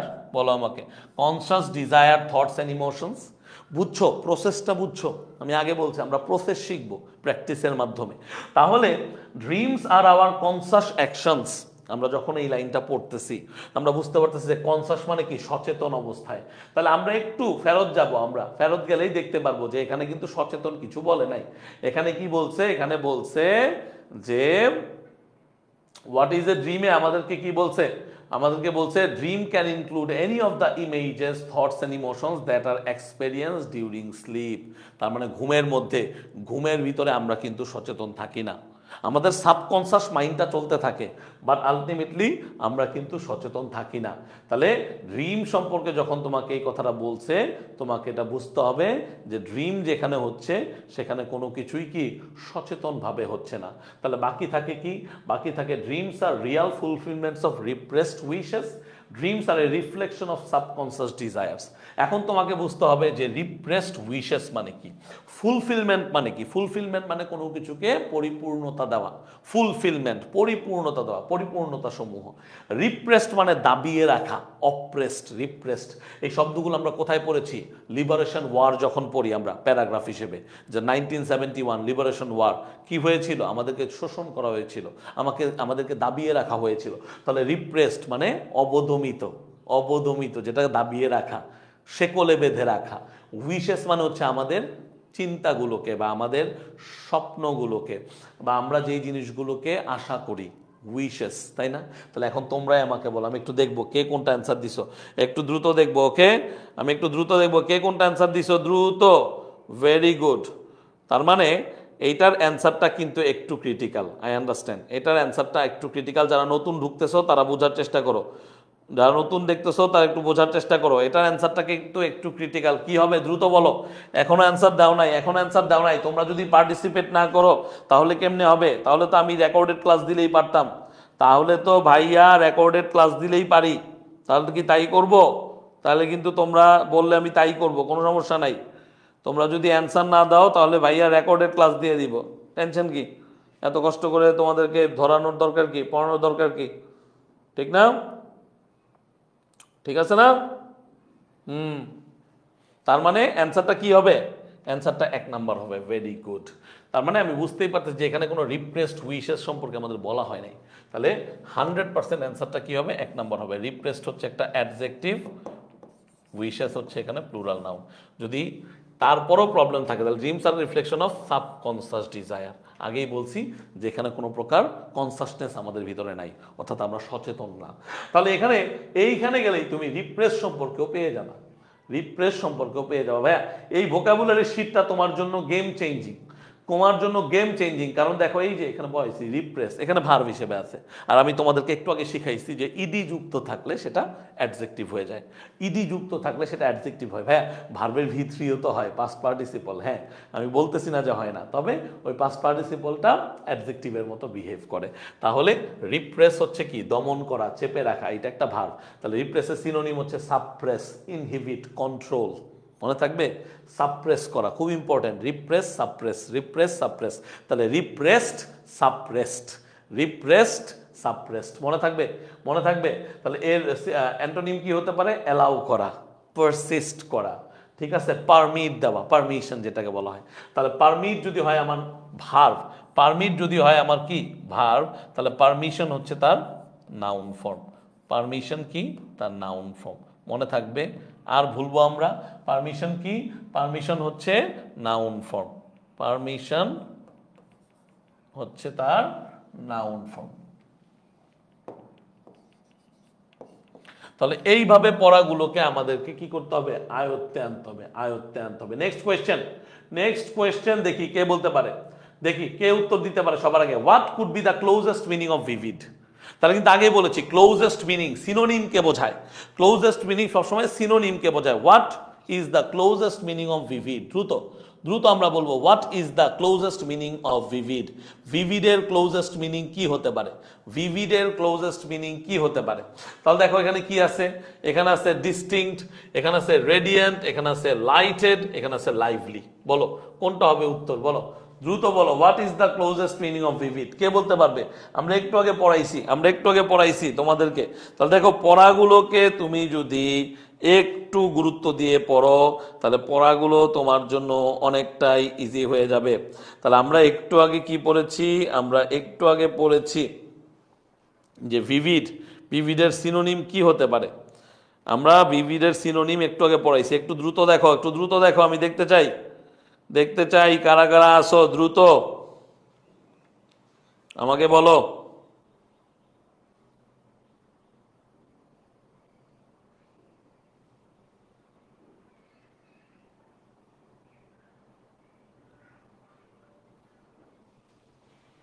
বলো, একটু দ্রুত বলো, আমি খুলেই দিচ্ছি তোমাদের জন্য। এই যে দেখো,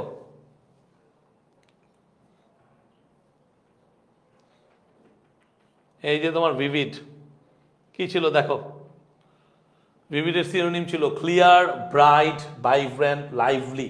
তাহলে এখানে দুইটা উত্তর আছে, এখানে দুইটা উত্তর আছে। একটা হচ্ছে ক্লিয়ারলি, লাইভলি। এই যে দেখো লাইভলি, পাইছো উত্তরটা, লাইভলি। তাহলে ভিভিডের ক্লোজেস্ট মিনিং হতে পারে কি, লাইভলি। আবার এখানে আছে ডিস্টিংক্ট। এখন আমাদের তো উত্তর দিতে হবে একটা, আমার কাছে উত্তর ডিস্টিংক্টও আছে, কথাটা বুঝছো? ডিস্টিংক্ট আমার জন্য উত্তর আছে, আবার লাইভলিও আমার অপশনে দেওয়া আছে। কি দেওয়া আছে? লাইভলি। কিন্তু আমাকে তো একটা উত্তর দিতে হবে, তখন কি করব? নিশ্চয়ই তোমার মাথায় চিন্তা আসতে পারে যে ভাই আমি তো সিনোনিমে পড়ছি, ভিভিডের সিনোনিম লাইভলি। হ্যাঁ ঠিক আছে। আবার ডিস্টিংক্ট মানে হচ্ছে ক্লিয়ার, স্পষ্ট, আর ভিভিড মানে আমরা জানি কি, ক্লিয়ার, স্পষ্ট। তো সেই ক্ষেত্রে একটু বুঝতে হবে সিচুয়েশনটা কি। আমার ওই যে প্যারাগ্রাফটায়, অর্থাৎ ওই যে সিন প্যাসেজটায় কি দেওয়া আছে, আমার ড্রিমের বৈশিষ্ট্য দেওয়া আছে যে ড্রিম হতে পারে খুবই কি, ভিভিড। তো এই ক্ষেত্রে দুইটাই আসলে 50-50, অর্থাৎ লাইভলি দিলেও তোমার অ্যান্সার হয়, ডিস্টিংক্ট দিলেও তোমার অ্যান্সার হয়। আশা করতেছি এরকম কোনো কোয়েশ্চেন তোমাদের বেলায় করবে না। এটা যে হয় নাই তা না, এটা প্রায় বিভিন্ন বোর্ড এক্সামে হয়। যারা একটু মনোযোগ দিয়ে পড়ে তারা তো ওগুলো বুঝতে পারে। যেমন তুমি যখন মনোযোগ দিয়ে পড়বা আমার সাথে এই ব্যাচে, তুমিও বুঝতে পারবা। এমসিকিউর অপশন দেখলে পারবা না বলো?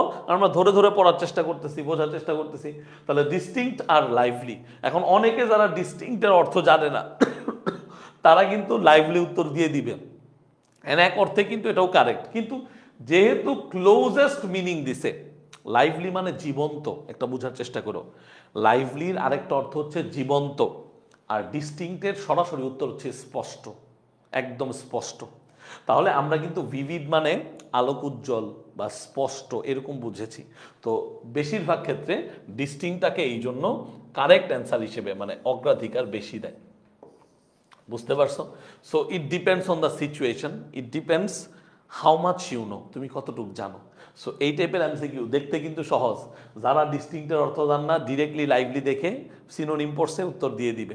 কিন্তু আমি যদি আরেকটু ডিপলি চিন্তা করি, তখন কিন্তু ডিস্টিংক্টকে আমার সঠিক উত্তর বলে মনে হবে। বুঝতে পারছো আমার কথাটা? বুঝতে পারছো? তাহলে এগুলা কিন্তু খুব ইম্পর্ট্যান্ট। এই যে এমসিকিউগুলো প্র্যাকটিস করতেছি, এটা তোমাকে বোঝাবে যে অ্যাকচুয়ালি তুমি কিভাবে অ্যান্সার করবে, বা তোমার কি আছে অ্যান্সার করার ক্ষেত্রে, কি কি তোমার কাছে আছে। ঠিক আছে? আন্ডারস্টুড? আমাকে বলো আন্ডারস্টুড অর নট? ওকে, এই কোয়েশ্চেনটার অ্যান্সার দাও। We often find ourselves dash during dream. ঘুমের সময় আমরা প্রায়ই আমাদেরকে কি পাই? Sad, frightened, inclusive, perplexing. কি উত্তর হবে বল? আমরা প্রায়ই ঘুমের সময় নিজেদেরকে কি হিসেবে পাই? এটা বইয়ের একটা ডিরেক্ট লাইন। দেখো এই জন্য বইয়ের লাইন পড়া খুব ইম্পর্টেন্ট। কেন? দেখো পরবর্তীতে দেখো কি বলছে, considering the time we spend in dreaming. In dreaming মানে হচ্ছে স্বপ্ন দেখায়। ইন ড্রিমিং, এই যে দেখো এই ইনের পরে কিন্তু ওই যে ড্রিমিং, DREAMING, তার মানে কি VING, মুড আছে। হ্যাঁ, considering the time we spend in a dreaming state, the fact that researchers do not yet understand the purpose of dreams, তার মানে এখন অবধি, yet যখন বাক্যে বসতেছে তার মানে তখন বোঝা যাচ্ছে যে নাবোধক কিছু হচ্ছে। মনে থাকবে? মনে থাকবে কথাগুলো, এই শব্দগুলো মনে থাকবে। yet যখন কোনো একটা সেন্টেন্সে বসতেছে, এটা নাবোধক কিছুকে বোঝাচ্ছে। তাহলে ডু নট ইয়েট আন্ডারস্ট্যান্ড, এখনো বুঝতে পারেনি, দ্য পারপাস অফ ড্রিমস, তার মানে স্বপ্নের বিষয়বস্তু বা স্বপ্নের উদ্দেশ্যটা কি। মে সিম ব্যাফলিং, ব্যাফলিং মানে কি? অস্পষ্ট, বিভ্রান্তিকর, একটু আগেই পড়েছি। তার মানে এখনো রিসার্চার্স কারা? যারা এটা নিয়ে গবেষণা করে, এই গবেষকরা এখনো ড্রিমের সঠিক পারপাস বের করতে পারেনি।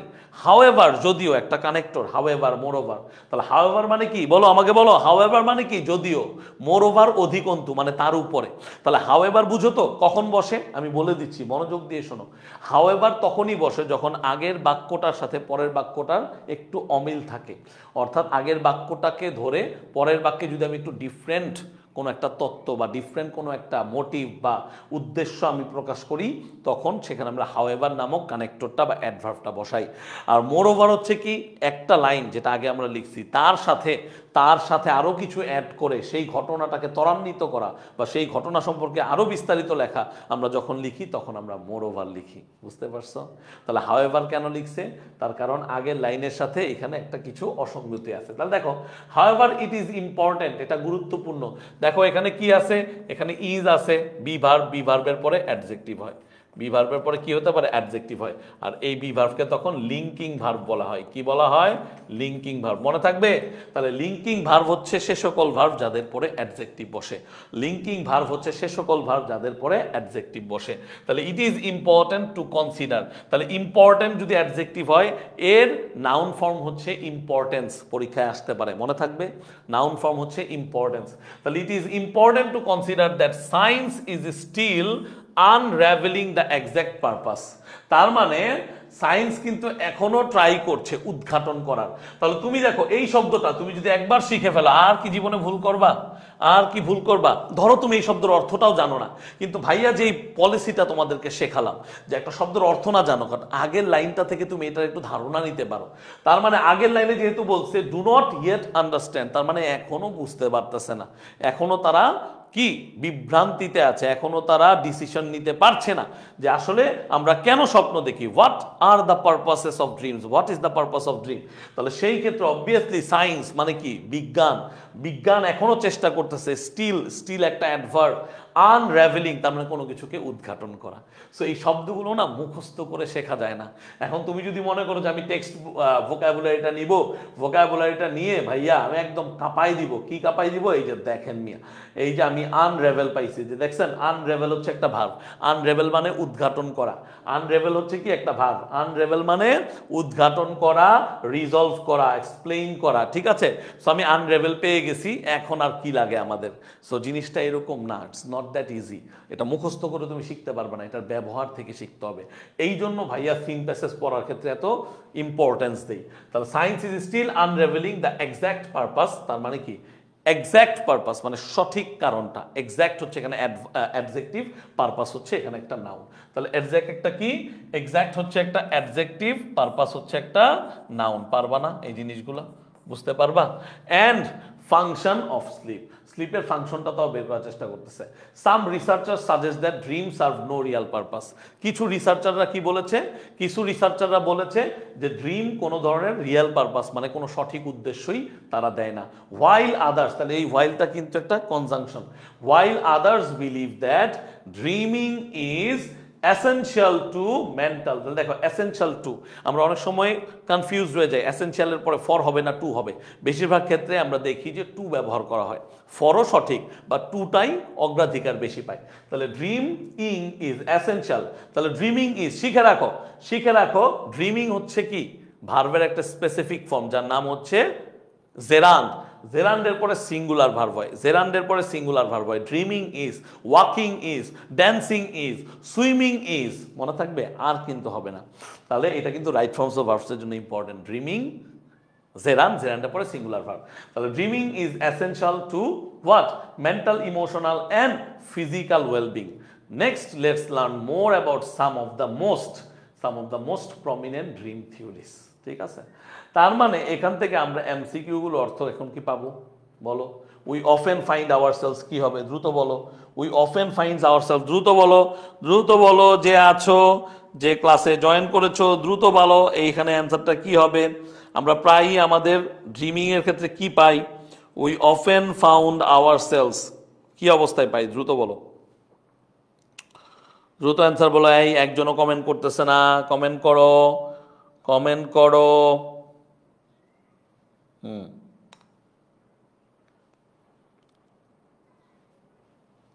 Very good. তার মানে এটার অ্যান্সারটা খুবই ইজি হবে, এটার অ্যান্সারটা কি হবে, পারপ্লেক্সিং হবে। আমরা এর অ্যান্সারটা আসলে এর আগেও দেখেছি, এই সেম টাইপের কোয়েশ্চেন আমরা দেখেছি। সো এটার অ্যান্সারটা কি হবে, perplexing. We often find ourself perplexing, ইনক্লুসিভও না, স্যাডও না, ফ্রাইটেনও না, কারণ এগুলো এক একটা কন্ডিশন। সো পারপ্লেক্সিং হচ্ছে এটার বেটার অ্যান্সার। ঠিক আছে, আমরা প্রায় আমাদেরকে পারপ্লেক্সড সিচুয়েশনে পাই, পারপ্লেক্সড একটা সিচুয়েশনে পাই। We often find ourselves dash during a dream, স্বপ্ন দেখার সময় আমরা পারপ্লেক্সড অবস্থায় থাকি। আচ্ছা, তারপরে কি বলছে, which of the following is the correct meaning of come up with, come up with. আচ্ছা, এইটা আমরা এখনো যাই নাই, সো এটার অ্যান্সারটা আমরা এখন না বলি, এটার অ্যান্সারটা আমরা না বলি, কাম আপ উইথ আমরা না বলি, এইটা বলি। দেখো এইটা খুব ইম্পর্টেন্ট, মাত্র পড়াইছি। Which of the following is the correct meaning of unravel used in the passage, এইটা পড়াইছি আমরা। আনরেভেল মানে কি, একটু আগে পড়াইছি, উদ্ঘাটন করা, উদ্ঘাটিত করা। এনট্যাঙ্গেল, কমপ্লিকেট, এক্সপ্লেইন, ডিসকভার। তাহলে বলো কি হবে উত্তর, বলো কি হবে। ফার্স্ট অফ অল, কমপ্লিকেট মানে কোনো কিছুকে কি করা, গোজামেল দেওয়া বা কোনো কিছুকে কঠিনতর করা। এক্সপ্লেইন মানে কোনো কিছুকে ব্যাখ্যা করা। ডিসকভার মানে কোনো কিছুকে উদ্ঘাটন করা। এনট্যাঙ্গেল মানে কি, এটা তোমরা অনেকেই জানো না, আই নো দ্যাট, তোমরা অনেকেই জানো না। হ্যাঁ, কমেন্টে বলো এনট্যাঙ্গেল মানে তোমরা অনেকেই জানো না। গুড, হ্যাঁ, আগেরটার অ্যান্সার দিছো, এটার অ্যান্সার দাও। আগেরটার অ্যান্সার দিছো ভাইয়া, এইটার অ্যান্সার দাও। এইটার অ্যান্সার দাও, আগেরটার অ্যান্সার পেয়েছি, থ্যাংক ইউ ভেরি মাচ। তাহলে বলো কি হবে, তাহলে আনরেভেল কি হবে, এইটাই কিন্তু সবচেয়ে ইম্পর্ট্যান্ট জিনিস। এই এই প্যারাগ্রাফ মানে এই কোয়েশ্চেনটার মাধ্যমে আসলে তোমাদেরকে অনেক কিছু শেখানো যায়। কি শেখানো যায় দেখো, এখানে আনরেভেল, আমরা একটু আগে কি দেখলাম, আনরেভেল, আনরেভেল হচ্ছে উদ্ঘাটন করা, রিজলভ, ক্লিয়ার আপ, এক্সপ্লেইন। এখন তোমাদের ভিতরে অনেকের একটা জিনিস থাকে, ভাইয়া উদ্ঘাটন মানে তো ডিসকভার, ওই যে ছোটবেলায় পড়তাম ছোটবেলায় দেখতাম ডিসকভারি চ্যানেল, ঠিক আছে। সো ডিসকভার, উদ্ঘাটন করা, দ্যাটস ওকে, কিন্তু এখানে কোয়েশ্চেনটা কি বলছে, বলছে which of the following is the correct meaning of unravel used in this passage. এই থিওরিটা, এই অংশটা তোমরা অনেকে ভুলে যাও। ইউজড ইন দিস প্যাসেজ, তোমাকে কিন্তু ভাইয়া তোমার মন মতো অ্যান্সার করতে বলেনি, অ্যান্সার করতে বলেছে অ্যাকর্ডিং টু দ্য প্যাসেজ বা used in the passage. So in that sense তোমাকে বুঝতে হবে যে কি লাইনটা ছিল। দেখো, এটা মুখস্থ পড়া না, এখানে লাইনটা ছিল যে science is still unravelling the exact purpose, science is still unravelling the exact purpose. তার মানে অনেকে এখনো বুঝে নাই, ইয়েট টু আন্ডারস্ট্যান্ড যে এটার ফিলোসফিটা কি, ফাংশনটা কি, অ্যাজ ওয়েল অ্যাজ তারা এখনো ব্যর্থ ব্যাখ্যা করতে, নট উদ্ঘাটন করতে।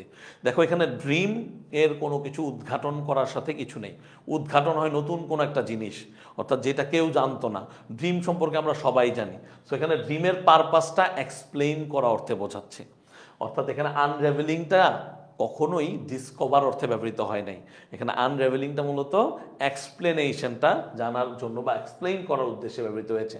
তো সেই ক্ষেত্রে এটার উত্তর কি হওয়া উচিত, এটার উত্তর হওয়া উচিত এক্সপ্লেইন, নট ডিসকভার। তাহলে এই যে এমসিকিউর ব্যাপারগুলো ভাইয়া বলতেছি, বুঝতে পারতেছো, বুঝতে পারতেছো? সো তোমাকে এই জিনিসগুলো ধরেই অ্যান্সার করতে হবে। তাহলে এই ক্ষেত্রে এক্সপ্লেইনটা দেখে মনে হতে পারে, দেখে মনে হতে পারে আরে এইটাই হবে না ডিসকভার, আরে ডিসকভার মানে উদ্ঘাটন করা। নো, এখানে সঠিক অ্যান্সারটা হবে এক্সপ্লেইন। বলো বুঝতে পারছো না বুঝো নাই, বুঝেছো না বুঝো নাই? তাহলে এই জিনিসগুলো তুমি আরো বেশি বেশি পড়তে পারবা এখানে। এখানে দেখো অ্যান্সার সহ দেওয়া আছে, দেখছো, the word emotions could be replaced by feelings. এই জিনিসগুলো তোমাদেরকে পড়তে হবে। আমি বলি যে উপন্যাসের মতো পড়ো, বইটা ধরে মানে প্র্যাকটিস শিটটা ধরে একটু একটু পড়ো। ইমোশনস কি দ্বারা করা যায়, ইমোশনস হচ্ছে ফিলিংস, ইমোশনস হচ্ছে কি ফিলিংস। এম্পেরিক্যাল, একদম শুরুতে বলেছি ইম্পেরিক্যাল, গবেষণামূলক। তাহলে ইম্পেরিক্যাল আর থিওরিটিক্যাল এক না। থিওরি হচ্ছে কি তত্ত্ব দেওয়া, গবেষণা মানে কি যাচাই বাছাই করে কোনো কিছু পাওয়া।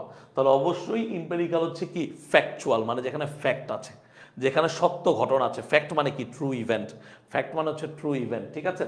তারপরে দেখো দ্য ওয়ার্ড পাজলিং, পাজলিং মানে কি পারপ্লেক্সিং, প্রায় একই টাইপের কোয়েশ্চেন। ভিভিড মানে কি, ভিভিড মানে হচ্ছে কি ভেরি ক্লিয়ার, কোথাও ভেরি ক্লিয়ার আছে, কোথাও ডিস্টিংক্ট আছে। দেখছো, তুমি একাধিক জিনিস শিখতে পারবা এইভাবে পড়লে, ভেরি ক্লিয়ার, ডিস্টিংক্ট, ঠিক আছে। তারপরে দেখো the antonym of the word vague, vague মানে হচ্ছে কি অস্পষ্ট। তাহলে অবশ্যই অস্পষ্ট মানে কি অ্যাম্বিজাস, তারপর হচ্ছে কনফিউজড, হিডেন। তুমি এই সাথে দেখো, মানে একটা পড়া এইভাবে পড়তে হবে। তুমি যখন এই জিনিসটা পড়তেছো যে antonym of the word vague, তুমি উত্তর পড়তেছো ডেফিনিট, ডেফিনিট মানে স্পষ্ট, নির্দিষ্ট করা। তাহলে 100% তুমি জানতেছো যে এইখানের যে তিনটা শব্দ আছে কনফিউজড, হিডেন, অ্যাম্বিজিয়াস, এগুলো হচ্ছে তার সিনোনিম, এগুলো হচ্ছে তার কি সিনোনিম। যারা পড়াটাকে এইভাবে পড়তে পারবা তারা আলটিমেটলি ভালো করতে পারবা, যারা পড়াটাকে এইভাবে পড়বা না তাদের জন্য পড়া কঠিন হয়ে যাবে। তাহলে ভেইগের সিনোনিম হচ্ছে কি অ্যাম্বিজিয়াস, তারপর হচ্ছে কি কনফিউজড, আর হচ্ছে হিডেন। তাহলে ভেইগের অ্যান্টোনিম কি হতে পারে, ডেফিনিট, ভিভিড, ডিস্টিংক্ট, এগুলো হচ্ছে তার অ্যান্টোনিম হতে পারে। পারবা না? আমাকে বলো পারবা? এই যে দেখো dream serve no real purpose, কারা সাজেস্ট করছে?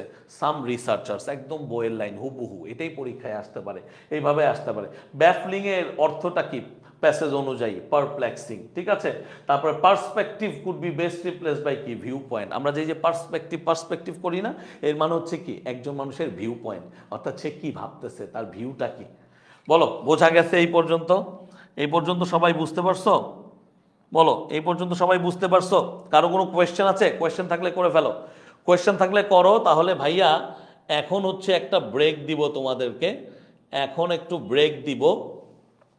ব্রেক দিয়ে আমরা 1 আওয়ার পরে আবার শুরু করব বাকি অংশ আজকের ক্লাসের বাকি অংশটা আমরা 1:30-এ শুরু করব। তোমরা নামাজ আদায় করে, যারা মুসলিম আছি নামাজ আদায় করে অ্যান্ড প্লাস হচ্ছে তোমরা হচ্ছে খানাপিনা করে তারপরে আবার শুরু করবা। 1:30-এ শুরু করব, ওকে?